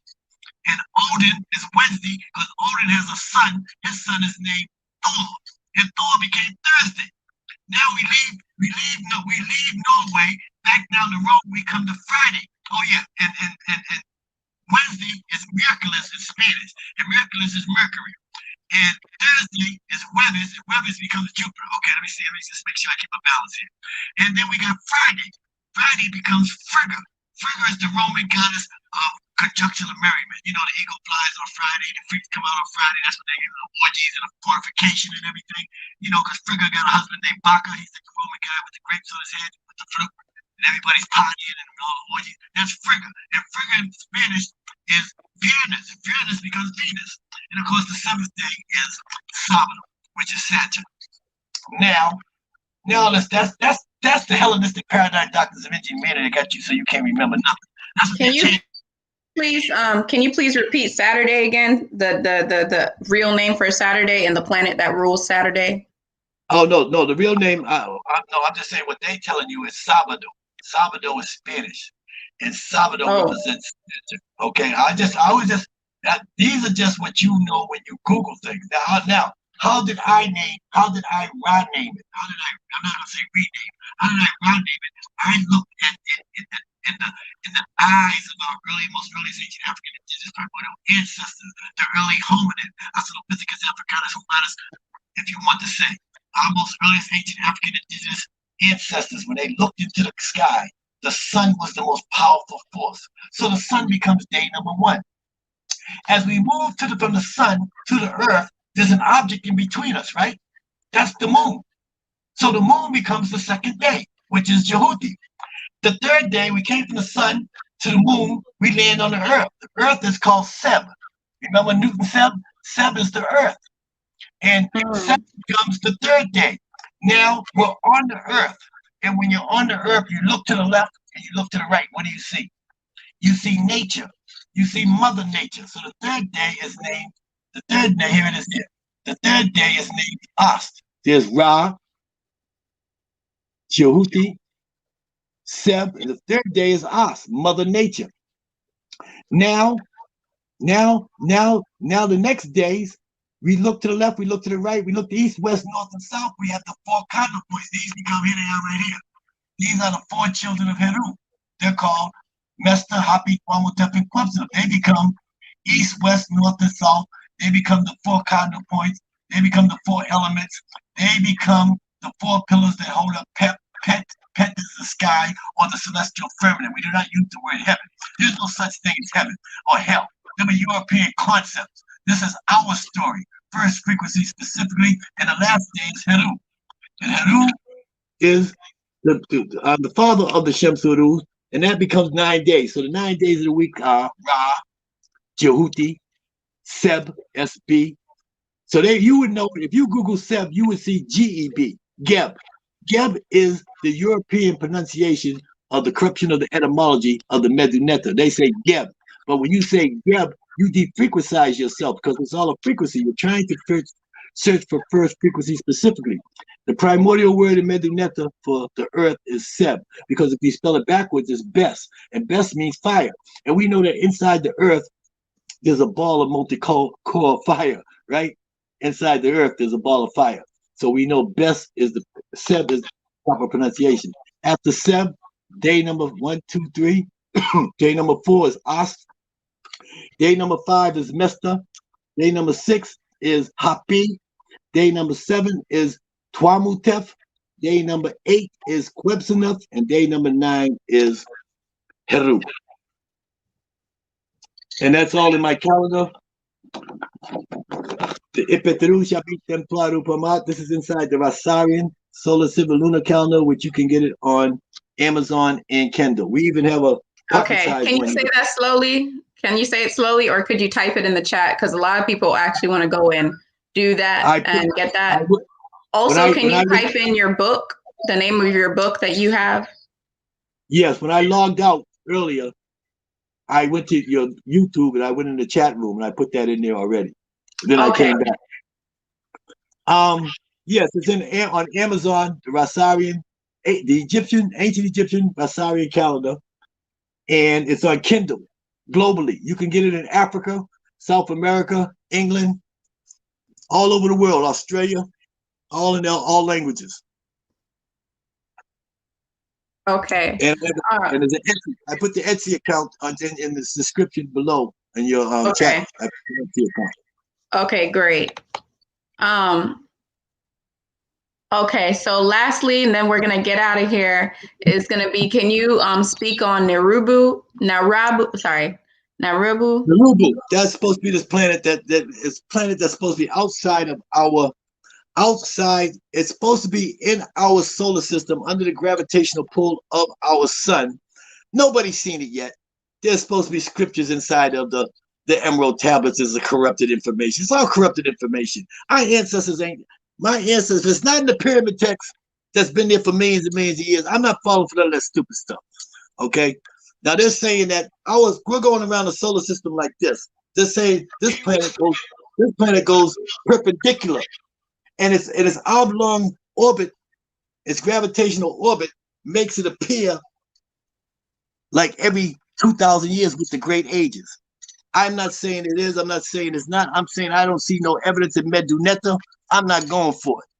But you know, they got flat earthers. They got people that believe the earth is flat. They got people that believe that time is a perspective. You know, these people can believe what they want. I'm not here to entertain you. I'm not here to babysit. I'm not here to take your temperature. I'm only here because I got mothers crying. I got babies dying.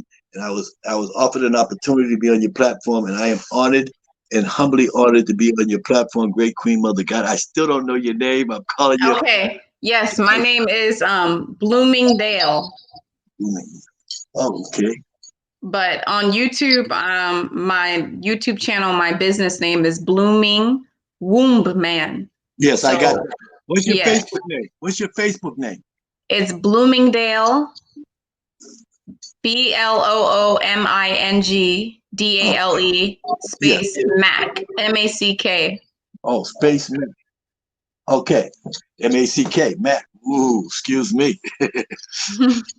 Okay, well, thank you very much, Queen Mother. I am honored. And I would like to say, to close out my closing remarks, I would like to say in the words of our paternal father, Asa Unefa Kentiamenti, that within the whole of the universe, nothing is ever added and nothing is ever lost.